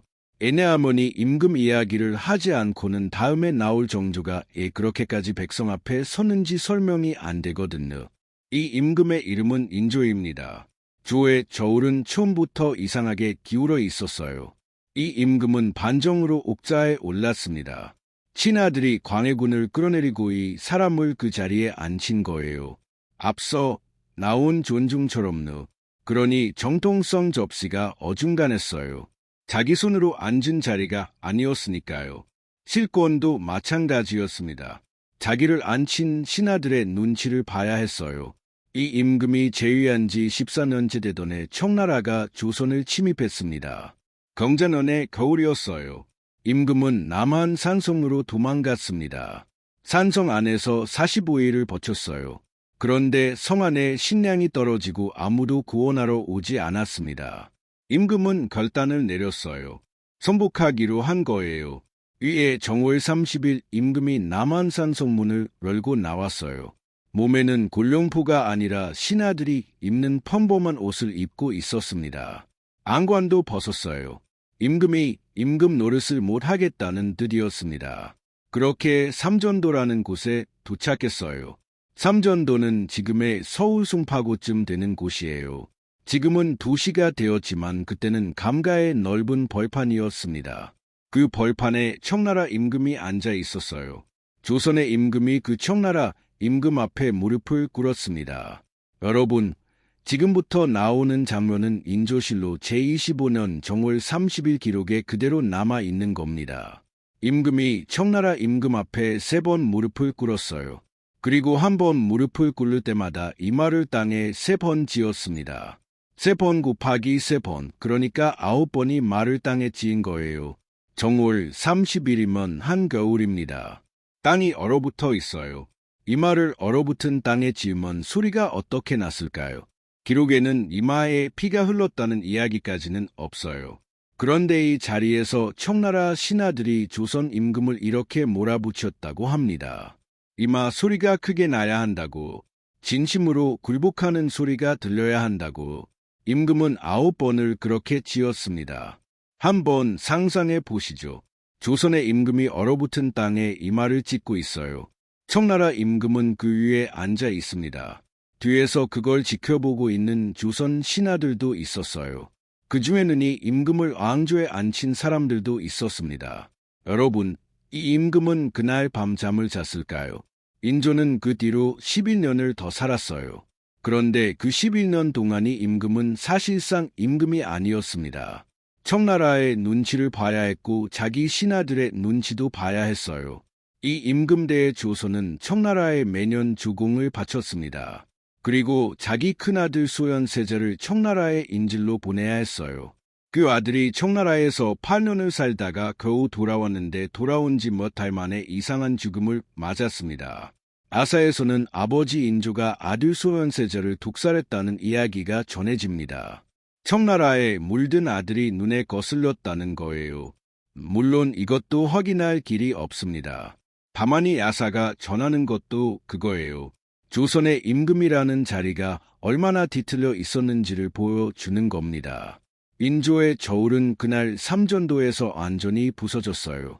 정통성도 실권도 방향도 다 무너진 겁니다. 얼어붙은 땅에 이마를 찢던 그 9번의 소리가 이 임금의 남은 11년을 다 삼켰습니다. 여러분, 조선 500년 27명 가운데 지금까지 우리가 만난 임금들을 세워보시죠. 세종, 문종, 여기까지 2명. 저울이 반듯한 진짜 임금이에요. 한종, 12살의 즉위에서 17살에 죽은 아이. 정통성만 있고 실권이 없어 무너진 임금. 세조, 조카의 자리를 뺏은 사람. 실권만 있고 정통성이 없어 죄책감을 짊어진 임금 연산군. 2 접시가 다 있었지만 방향이 자기 자신에게만 있어 종묘에도 못 들어간 임금. 중종, 신하들이 앉힌 임금. 인종, 제28개월. 멍종, 어머니에게 뺨 맞은 임금. 인조, 얼어붙은 땅에 이마지운 임껏, 습종, 판을 뒤집던 임금. 여기까지 진짜 임금 세 명이에요. 영주, 51년에 앉아있으면서 아들을 뒤주에 넣은 임금. 여기까지 진짜 임금 네 멍이에요. 그리고 이제 마지막 5번째 임금이 옥조에 오릅니다. 이 임금은 아버지가 뒤주 안에서 죽는 걸 10살에 목격한 사람이었어요. 그 아이가 이제 옥자에 앉게 됩니다. 창경궁의 뜰이었어요. 여름에 벼이 뜰 흙기로 내리쬐고 있었습니다. 뜰 한가운데 나무 뒤주 하나가 놓여 있었어요. 그 뒤주 앞에 아이 하나가 앉아 있었습니다. 아이는 10살이었어요. 아이의 두 손이 뒤주에 나무판을 짚고 있었습니다. 아이가 그 나무판에 얼굴을 대고 있었어요. 안에서 아무 소리도 나지 않았습니다. 어제까지는 아버지의 목소리가 들렸어요. 살려살라는 소리, 목말라 죽겠다는 소리. 오늘은 아무 소리도 안 났습니다. 아이가 나무판에 대고 조용히 불렀어요. 아버지 답이 없었습니다. 이 아이가 훗날 조선의 22번째 임금이 되는 정조예요. 오프닝에서 여러분이 들으셨던 그 임금의 대사 백성이 배고프면 나도 배고프다. 그 말을 남긴 임금이 아이예요. 이 아이는 10살의 아버지를 잃었습니다. 그것도 할아버지의 손에요. 2주에 갇힌 아버지가 8일 만에 숨을 거두는 거리 아이가 곁에서 지켜봤어요. 여러분, 10살짜리 아이가 이걸 봤어요. 자기 아버지가 자기 할아버지 손에 갇혀 죽는 거요. 이 아이의 마음에 그날의 뜰이 그 나무 뒤주가 그 여름 햇볕이 어떻게 새겨졌을까요? 기록에는 아이가 그 뒤로 자주 알았다고 나옵니다. 10살짜리가 알지 않을 수가 없었을 거예요. 밤에 잠을 못 자고 문 밖에서 무슨 소리가 나면 놀라서 깼다고 합니다. 어머니 해경궁 홍씨가 훗날 한줌록에 아이의 그때 모습을 적어 놓았어요. 아이가 아버지의 이름을 부르며 우는 밤이 여러 밤이었다는 겁니다. 그런데 이 아이 앞에는 아직 더 큰 시련이 남아 있었습니다. 이 아이가 옥자에 오르기까지 14년이 남아 있었어요.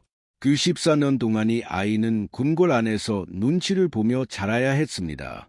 궁궐에는 아버지를 죽음에 몰아놓은 신하들이 그대로 남아 있었어요.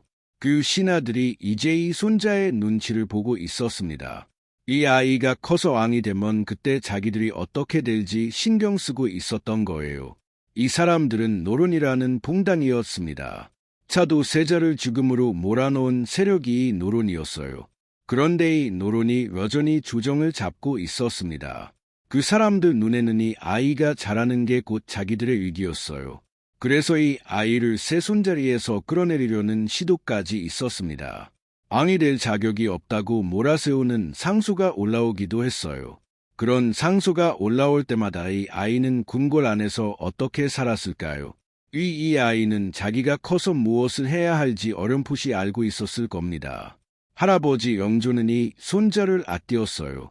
자기 아들을 죽인 그 손이 이 손자를 어루만졌습니다. 영조는 이 손자에게 자기가 51년을 쌓아온 학문과 정치를 다 물려주려 했어요. 손자에게 왕이 되는 법을 새벽마다 가르쳤습니다. 그러다 영조가 승하했어요. 제51년 7개월, 조선 500년 최장 제2였습니다. 목자를 물려받은 사람은 그 10살의 뒤주 앞에 앉아있던 아이였습니다. 이때 아이의 나이는 25이었어요. 정주가 즉위한 첫날이 임금이 신하들 앞에서 이렇게 말했다고 실록에 나옵니다. 거인은 사두세자의 아들이다. 현전이 조용해졌어요. 14년 동안 궁궐에서 아무도 입에 올리지 않던 이름이었습니다. 차도세자, 뒤주 안에서 죽은 그 세자예요. 즉위한 첫날이 임금이 그 이름을 스스로 꺼낸 겁니다. 과인은 그 사람의 아들이라고. 여러분, 이 임금이 옥조에 앉기까지 14년을 어떻게 참아왔는지가 이 한마디에 다 담겨 있어요. 이 임금은 자기가 누구의 아들인지를 잊지 않았습니다. 그리고 옥조에 앉는 첫날 그것부터 선언한 거예요. 진아들이 겁을 먹었을 겁니다. 이 임금이 이제 아버지의 복수를 하는 거 아닌가? 그때 앞에 서 있던 신하들이 지금 자기 자리를 지킬 수 있을까? 그런데 정조는 복수하지 않았어요. 이 임금은 다른 걸 했습니다. 본궐 안에 규장각이라는 걸 만들었어요. 규장각이 뭐냐면 임금 직속으로 학자들을 모아 놓은 곳입니다. 지금으로 치면 대통령 직속 정책 자문기구 같은 거예요. 이 자문기구에 전고 뛰어난 학자들을 앉혔습니다. 자기 사람들을 키운 거예요. 여기서 흥미로운 게 하나 있어요. 이 규장각의 임금이 앉힌 사람 중에 정약용이 있었습니다. 우리가 다산 정약용으로 아는 그 사람이에요. 그리고 서울 출신도 있었습니다. 서울이라는 건 첩배 자식이라는 뜻이에요. 조선에서 서울은 아무리 뛰어나도 관직에 오를 수 없었습니다. 그런데 이 임금이 서울 출신도 규장각에 앉혔어요. 대표적인 이가 박제가, 유득공, 이동무 같은 사람들이었습니다. 여러분, 이게 무슨 뜻인지 아세요? 이 임금은 신분보다 실력을 받아요. 자기 사람들을 키우면서 그동안 조선이 버려뒀던 인재들까지 다 끌어모은 겁니다. 임금은 자기 힘을 키우는데 시간을 썼습니다. 친아들 눈치 보지 않고 스스로 결정할 수 있는 힘, 자기 아버지가 죽을 때는 못 가졌던 그 힘을요. 그리고 이 임금은 백성에게 눈을 돌렸어요. 여러분, 조선에 저울에 세 번째 접시가 있다고 말씀드렸죠. 정통성, 실권, 그리고 방향이라는 세 번째 접시요. 자기 힘을 어디에 쓰느냐를 재는 접시입니다.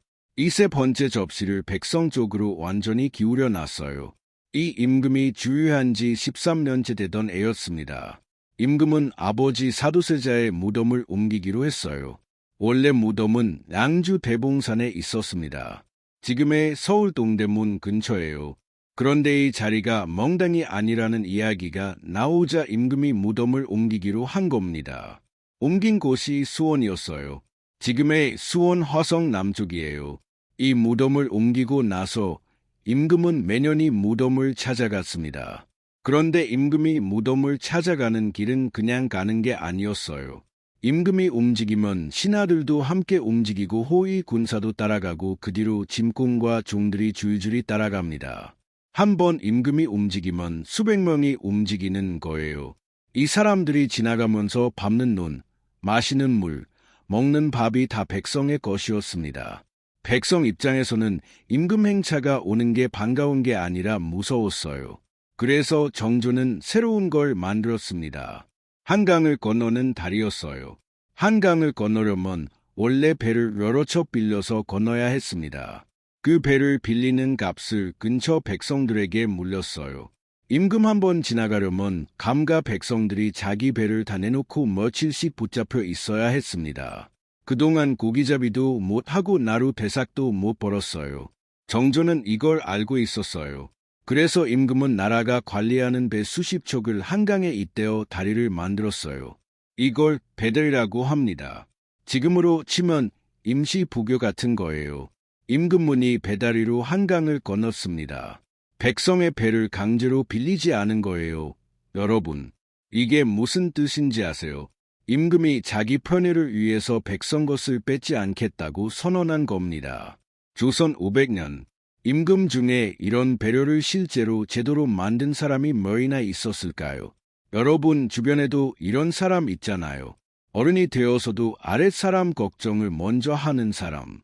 자기 편하게 살 수 있는데 굳이 그 편함을 접어두는 사람. 정조가 딱 그런 사람이었어요. 임금이 옥조에 오른 지 19년째 되던 애였어요. 제24년 가운데 절반이 지난 시점이었습니다. 이해 윤희월 봄이었어요. 임금이 어머니를 모시고 수원으로 행했습니다. 임금의 어머니, 그러니까 디주에서 죽은 사도세자의 부인이 그해 61살이 되는 해였어요. 조선에서는 61살을 해갑이라고 해서 크게 잔치를 열었습니다. 임금이 어머니의 해갑 잔치를 아버지 무덤 근처에서 열기로 한 거예요. 한번 상상해 보시죠. 남편이 디주 안에서 죽는 걸 젊은 나이에 겪었던 요인이에요. 그 남편의 아들이 자라 임금이 되었고 이제 어머니의 해갑을 아버지 무덤 근처에서 열어드리는 겁니다. 이 아들이 어머니 손을 잡고 아버지 무덤 앞으로 모시고 가는 거예요. 행처는 8일이 걸렸습니다. 형덕궁을 나와서 배다리로 한강을 건너고 노량진을 지나 시로를 따라 수원까지 갔어요. 원에서 아버지 무덤에 참배하고 화성이라는 새성을 둘러본 뒤에 다시 시은호를 따라 창궁으로 돌아왔습니다. 이 8일을 아주 자세히 기록한 책이 지금 남아있어요. 원행을모 정리예교라고 합니다. 위에 있었던 행차의 모든 것을 기록한 책이에요. 시에 어디를 지났고 몇 명이 따라갔고 무엇을 먹었는지까지 다 적혀 있어요. 이 정도로 자세한 기록이 남아있는 임금행차는 조선 500년에 이거 하나뿐입니다. 그리고 이 행차의 한 장면을 그림으로 남긴 것도 지금 남아 있습니다. 시흥 환행도라는 그림이에요. 시흥에서 임금이 어머니를 모시고 궁궐로 돌아오는 장면을 그린 그림입니다. 이 그림을 한번 상상해 보시죠. 한가운데 임금의 가마와 어머니의 가마가 있어요. 앞뒤로 신하들과 군사들이 줄지어서 있습니다. 그런데 이 그림에는 이상한 점이 하나 있어요. 여러분, 조선시대 임금행차에서 백성들은 어떻게 서 있어야 했을까요? 무릎을 꿇고 얼굴을 땅에 대고 있어야 했습니다. 임금이 지나갈 때 감히 얼굴을 들 수 없었어요. 그게 조선의 예법이었습니다. 그런데 이 시어 행렬도라는 그림 속의 백성들은 다서 있어 허리를 굽히지도 않았습니다. 얼굴을 땅에 대지도 않았어요. 어떤 이는 그저 서서 임금을 바라보고 있어요. 어떤 이는 자리아이를 어깨 위에 올려서 임금 쪽을 가리키고 있습니다. 어떤 이는 옆 사람과 뭐라 이야기를 나누고 있어요. 임금행렬 앞에서 이 사람들이 편안하게 서 있는 거예요. 그림 안에 200여 명의 백성이 그려져 있는데 그중 무릎을 꿇고 있는 사람이 거의 없습니다. 이게 무슨 뜻인지 아세요? 임금이 미리 명령을 내려 놓은 겁니다. 백성들에게 무릎 꿇지 말라고 편하게 서서 임금을 봐도 된다고. 한번 상상해 보시죠. 500년 동안 임금 앞에서 얼굴도 못 들던 백성이 이날은 서서 임금의 얼굴을 봤어요. 자기 옆에서 있는 사람의 얼굴처럼.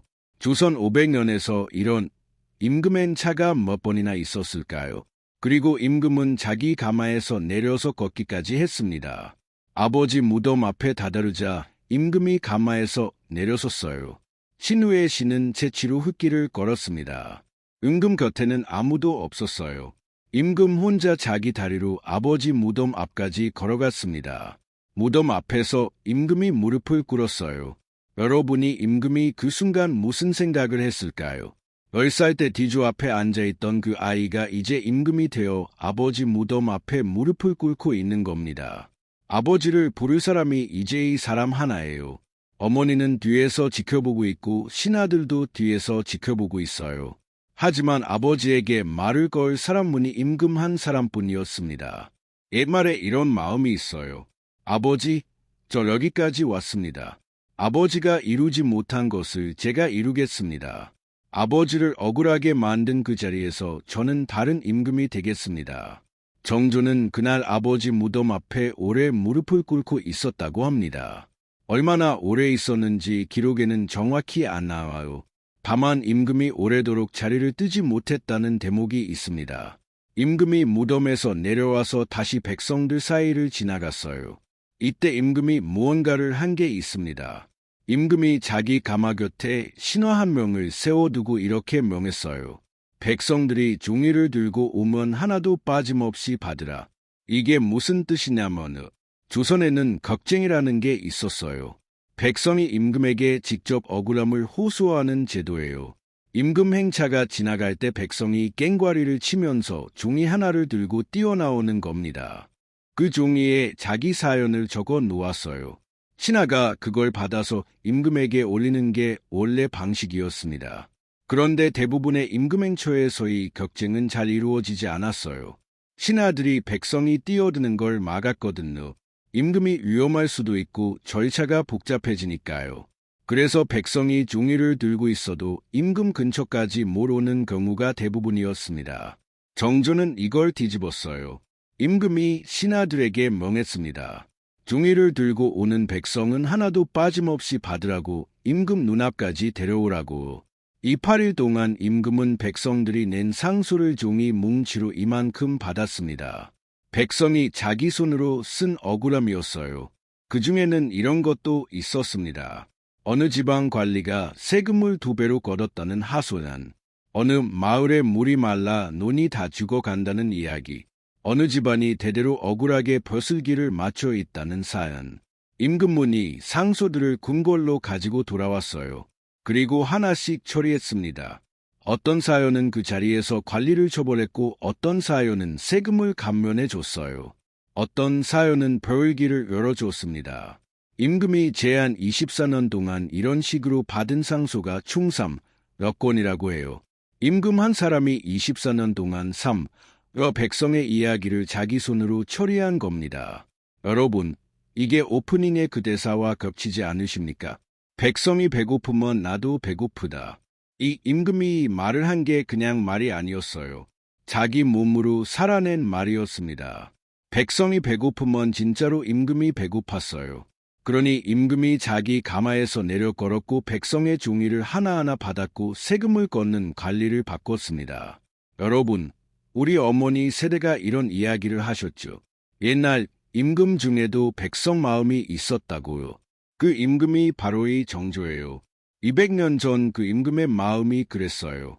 자기 손으로 아버지가 죽는 걸 봤던 그 마음이 오히려 백성 편으로 완전히 기울었던 겁니다. 그런데 이 임금이 원래 좀 특이했어요.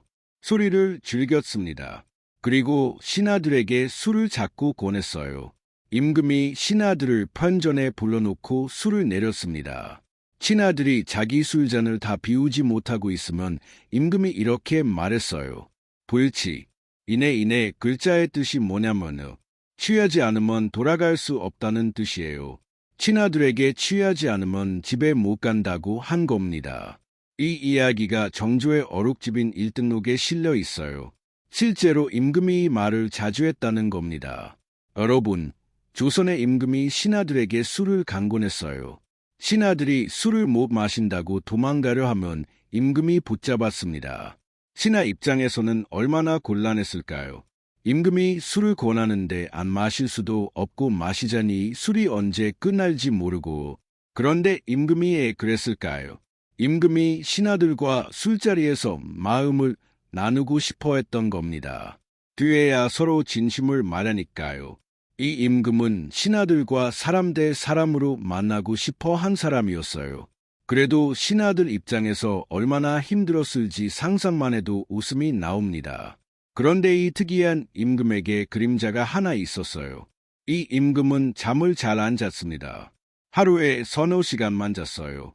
나머지 시간은 다 책을 읽고 정무를 봤습니다.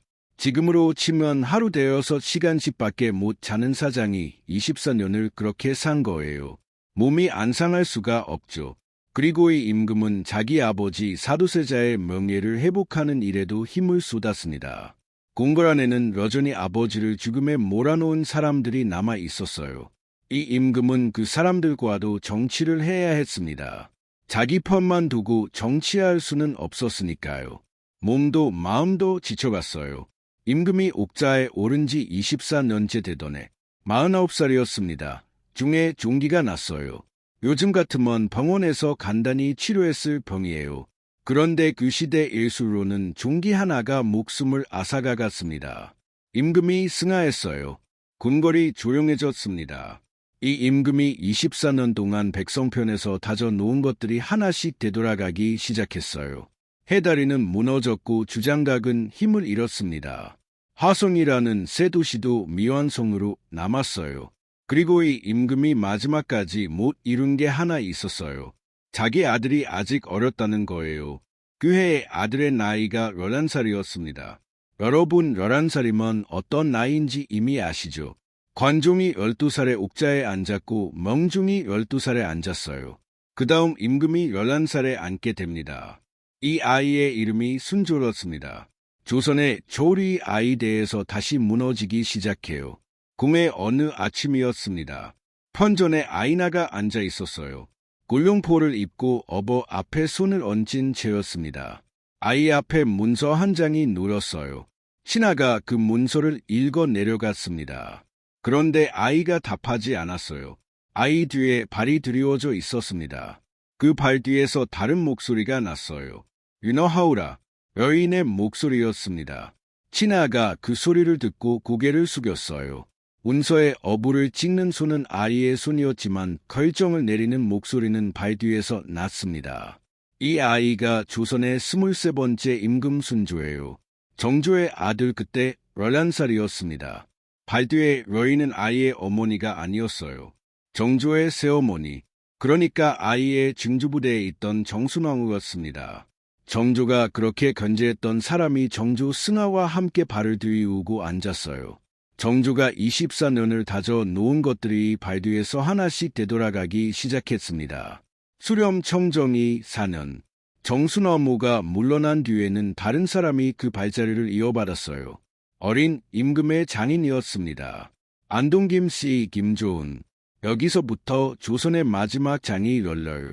한 집안이 안비를 대대로 배출하면서 조정을 손에 쥐는 겁니다. 임금은 있는데 결정은 임금의 추과에 내렸어요. 이걸 세도 정치라고 합니다. 세도라는 말은 원래 세상을 다스리는 도리라는 좋은 뜻이었어요. 그런데 이 시대의 세도는 한 집안이 세상을 도맡아 다스린다는 뜻으로 뒤집혔습니다. 순조의 저울은 이렇게 기울었어요. 정통성 접시는 눌렸습니다. 경조의 아들이었으니까요. 그런데 실권 접시는 발 뒤로 넘어갔어요. 어른이 되어서도 임금은 자기 손으로 결정을 내려본 적이 없었습니다. 옛말에 이런 사람 있잖아요. 이름은 사장인데 실제로는 처가에서 결재판이 넘어오는 사람. 사인만 하는 사람이요. 조선의 23번째 임금이 그 자리에 앉아 있었습니다. 순조가 승화하고 손자가 옥자에 앉았어요. 이 아이의 나이가 8살이었습니다. 이름은 헌종이에요. 조선의 24번째 임금. 여러분, 저울 이야기를 다시 안 해도 되겠죠. 8살짜리 뒤에는 또 발이 두려워졌습니다. 이번에는 순조의 안비였던 순원왕후예요. 안동김 씨, 그 집안이 그대로 발 뒤에 앉았습니다. 언종은 제24년 만에 승하했어요. 23살이었습니다. 아들이 없었어요. 궁궐에서 신하들이 모여 앉았습니다. 다음 임금을 어디서 모셔오린가? 이 물음이 왜 나왔냐면 헌종에게 아들이 없었기 때문이에요. 가까운 왕족 중에도 마땅한 사람이 없었습니다. 세두가들 입장에서는 오히려 이게 기회였어요. 자기들 마음대로 다룰 수 있는 사람. 배운 것 없고 궁궐 예법도 모르고 자기들에게 기울 수밖에 없는 사람. 그런 사람을 찾은 겁니다. 그리고 찾아낸 곳이 강화도였어요. 한양에서 백길로 하루가 걸리는 섬, 그 섬 어느 추과집에 젊은 청년 하나가 살고 있었습니다. 이 청년은 앙족이었어요. 사두세자의 서자였던 윤원군의 손자였습니다. 그러니까 영조의 증손 자격이 되는 사람이에요. 그런데 이 집안이 오래전에 연모에 얽혀서 몰락했습니다. 아마도로 유배되어 대대로 그곳에서 살고 있었어요. 청년의 아버지도 할아버지도 죽음을 섬에서 맞은 사람들이었어요. 이 청년의 나이가 19살이었습니다. 동벌에서 사람들이 배를 타고 강화도로 들어갔어요. 청년을 찾아냈을 때 청년은 어느 밭에서 일하고 있었습니다. 어떤 나이 청년이 그날 나무를 하고 있었다고 전해져요. 어떤 이야기에는 밭에서 김을 메고 있었다고 나옵니다. 물론 이것이 어느 쪽이 사실인지 지금 확인할 길은 없어요. 다만이 야사들이 전하는 게 그거예요. 이 청년이 그날까지 임금이 될 거라고는 꿈에도 몰랐다는 겁니다. 자기 손으로 흙을 만지고 있던 사람이었어요. 본궐에서 온 사람들이 청년 앞에 무릎을 꿇었습니다. 전하 청년이 놀랐어요. 자기를 두고 전하라고 부르는 게 무슨 뜻인지 몰랐거든요. 이 청년이 조선의 25번째 임금 절종입니다. 사람들이 흔히 강화도령이라고 부르는 그 임금이에요. 여러분 오프닝에서 여러분에게 여주었던 그 임금이 바로 이 사람이에요.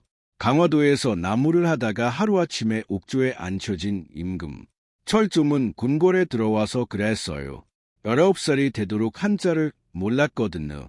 몰락한 왕족의 손자순이 배울 기회가 없었습니다. 임금이 되었는데 신하들이 올린 상소를 읽지 못하는 임금이었어요. 제도가들 입장에서 이보다 좋은 임금이 어디 있겠어요. 자기들이 문서를 읽어주고 자기들이 뜻을 정해주면 되는 겁니다. 철종은 제24년 동안 옥조에 앉아 있었어요. 그런데 이 임금이 자기 손으로 결정을 내린 일이 몇 개나 있었을까요? 옛말에 이런 사람 있잖아요. 자리에 앉혀놓고 도장만 찍으라고 시키면 사람 앞에 앉은 사람. 도장이 자기 것인 줄 알았는데 나중에 보니 도장 찍는 손도 자기 것이 아니었던 사람. 철종이 그 자리에 앉아 있었어요. 이 임금이 33세 승하했습니다. 아들이 없었어요. 또 옥저가 비었습니다. 이번에는 궁궐 밖에서 한 남자가 이 상황을 오래도록 지켜보고 있었어요. 흥선군이라는 이름의 왕족이었습니다. 이 사람도 몰락한 왕족의 후손이었어요.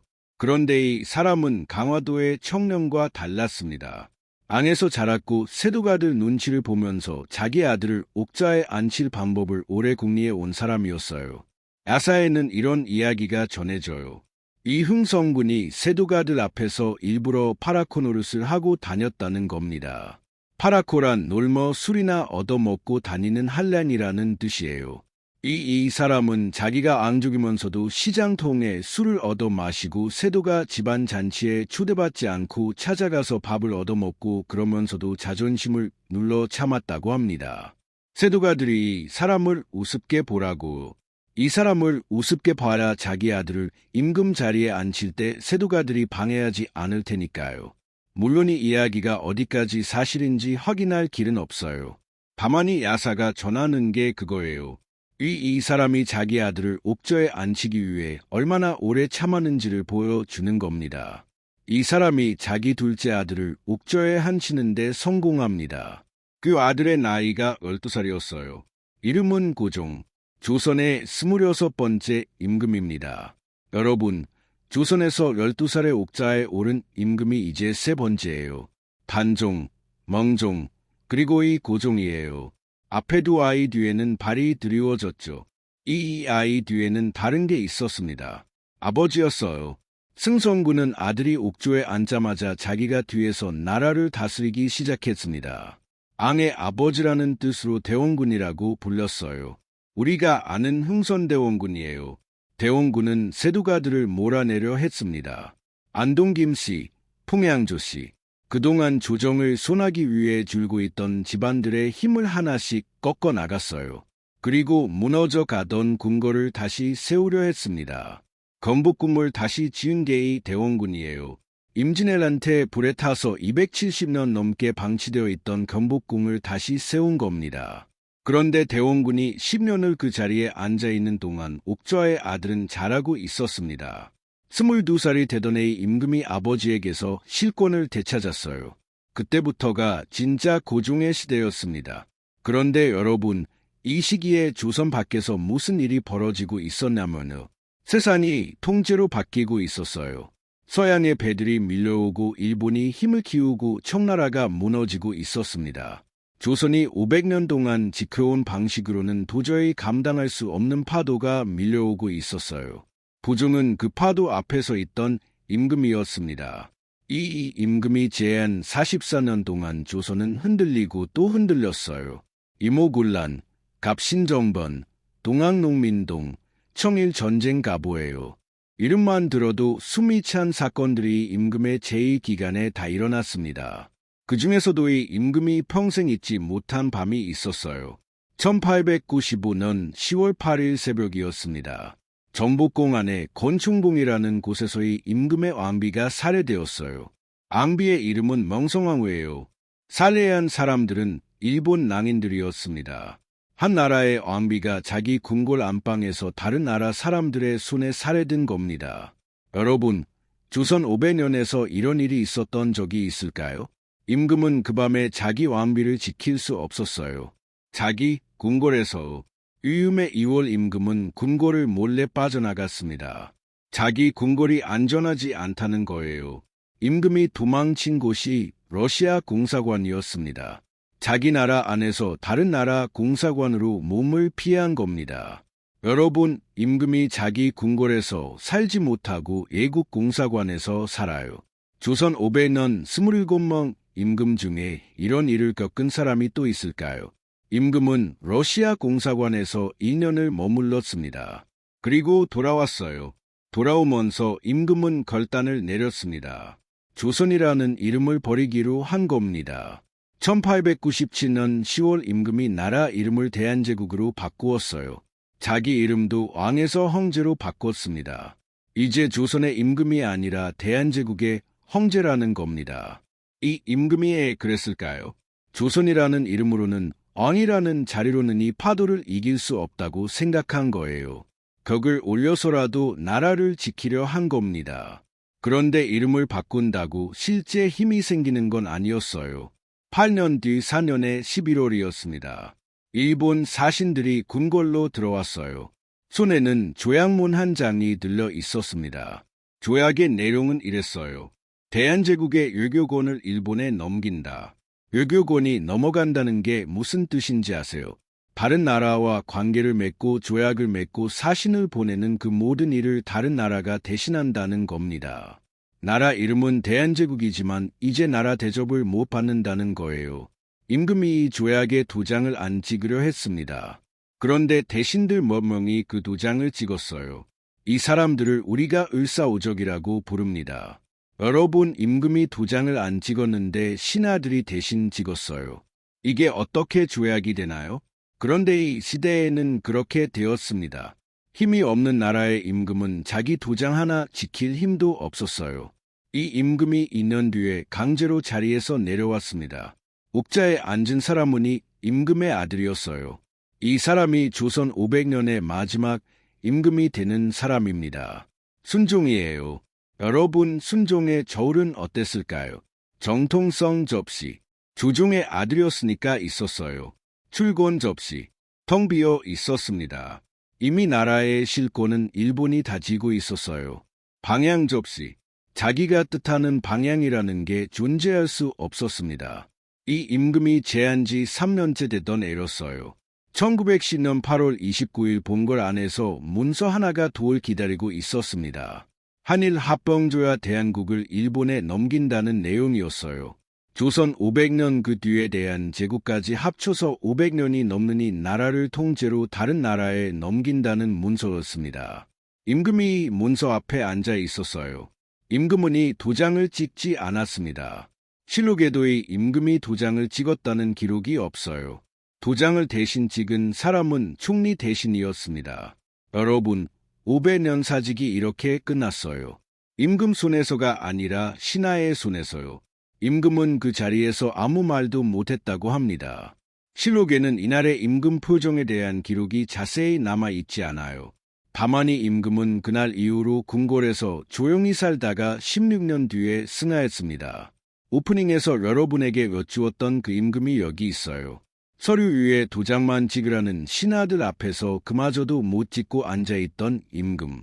자, 이제 저울 위에 27개의 옥저가 다 올라왔습니다. 한번 저울을 보시죠. 반드시 선 5 임금. 세종, 문종, 숙종, 영주, 정주. 그리고 어떤 이들은 6번째로 성종을 여기에 올리기도 해요. 판단은 여러분 목입니다. 나머지 22인 기울어 있어요. 12살의 삼촌에게 자리를 뺏긴 아이. 치유권만 있고 정통성이 없어 조카를 죽음으로 몰아간 삼촌. 부접이 다 있었지만 자기 자신에게만 힘을 쓴 임금.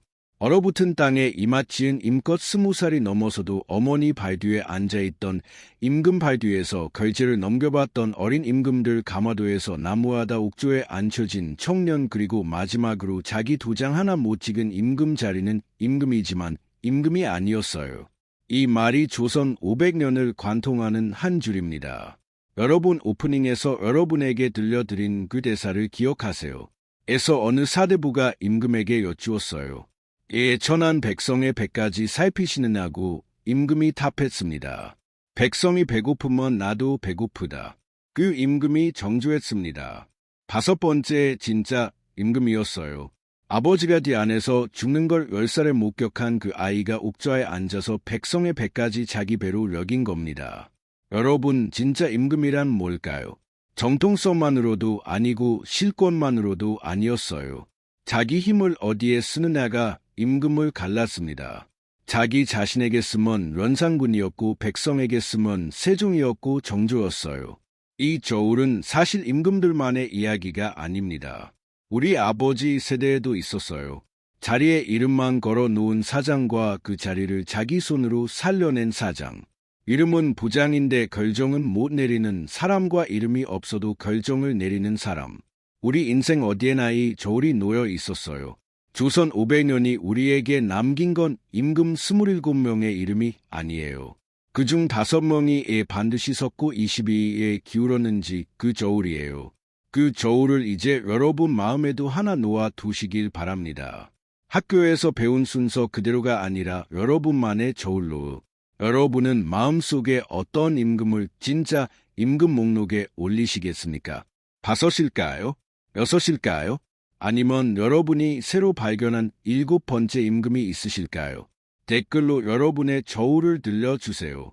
오늘 이야기가 마음에 남으셨다면 좋아요 한번, 구독 한번 눌러주시고 다음 시간에는 오늘 이야기에서 디주 앞에 앉아있던 그 10살의 정조의 어린 시절부터 스나까지를 자세히 풀어드리려 합니다.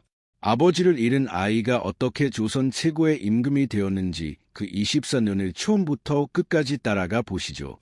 빈 이야기 끝까지 함께 걸어주셔서 고맙습니다.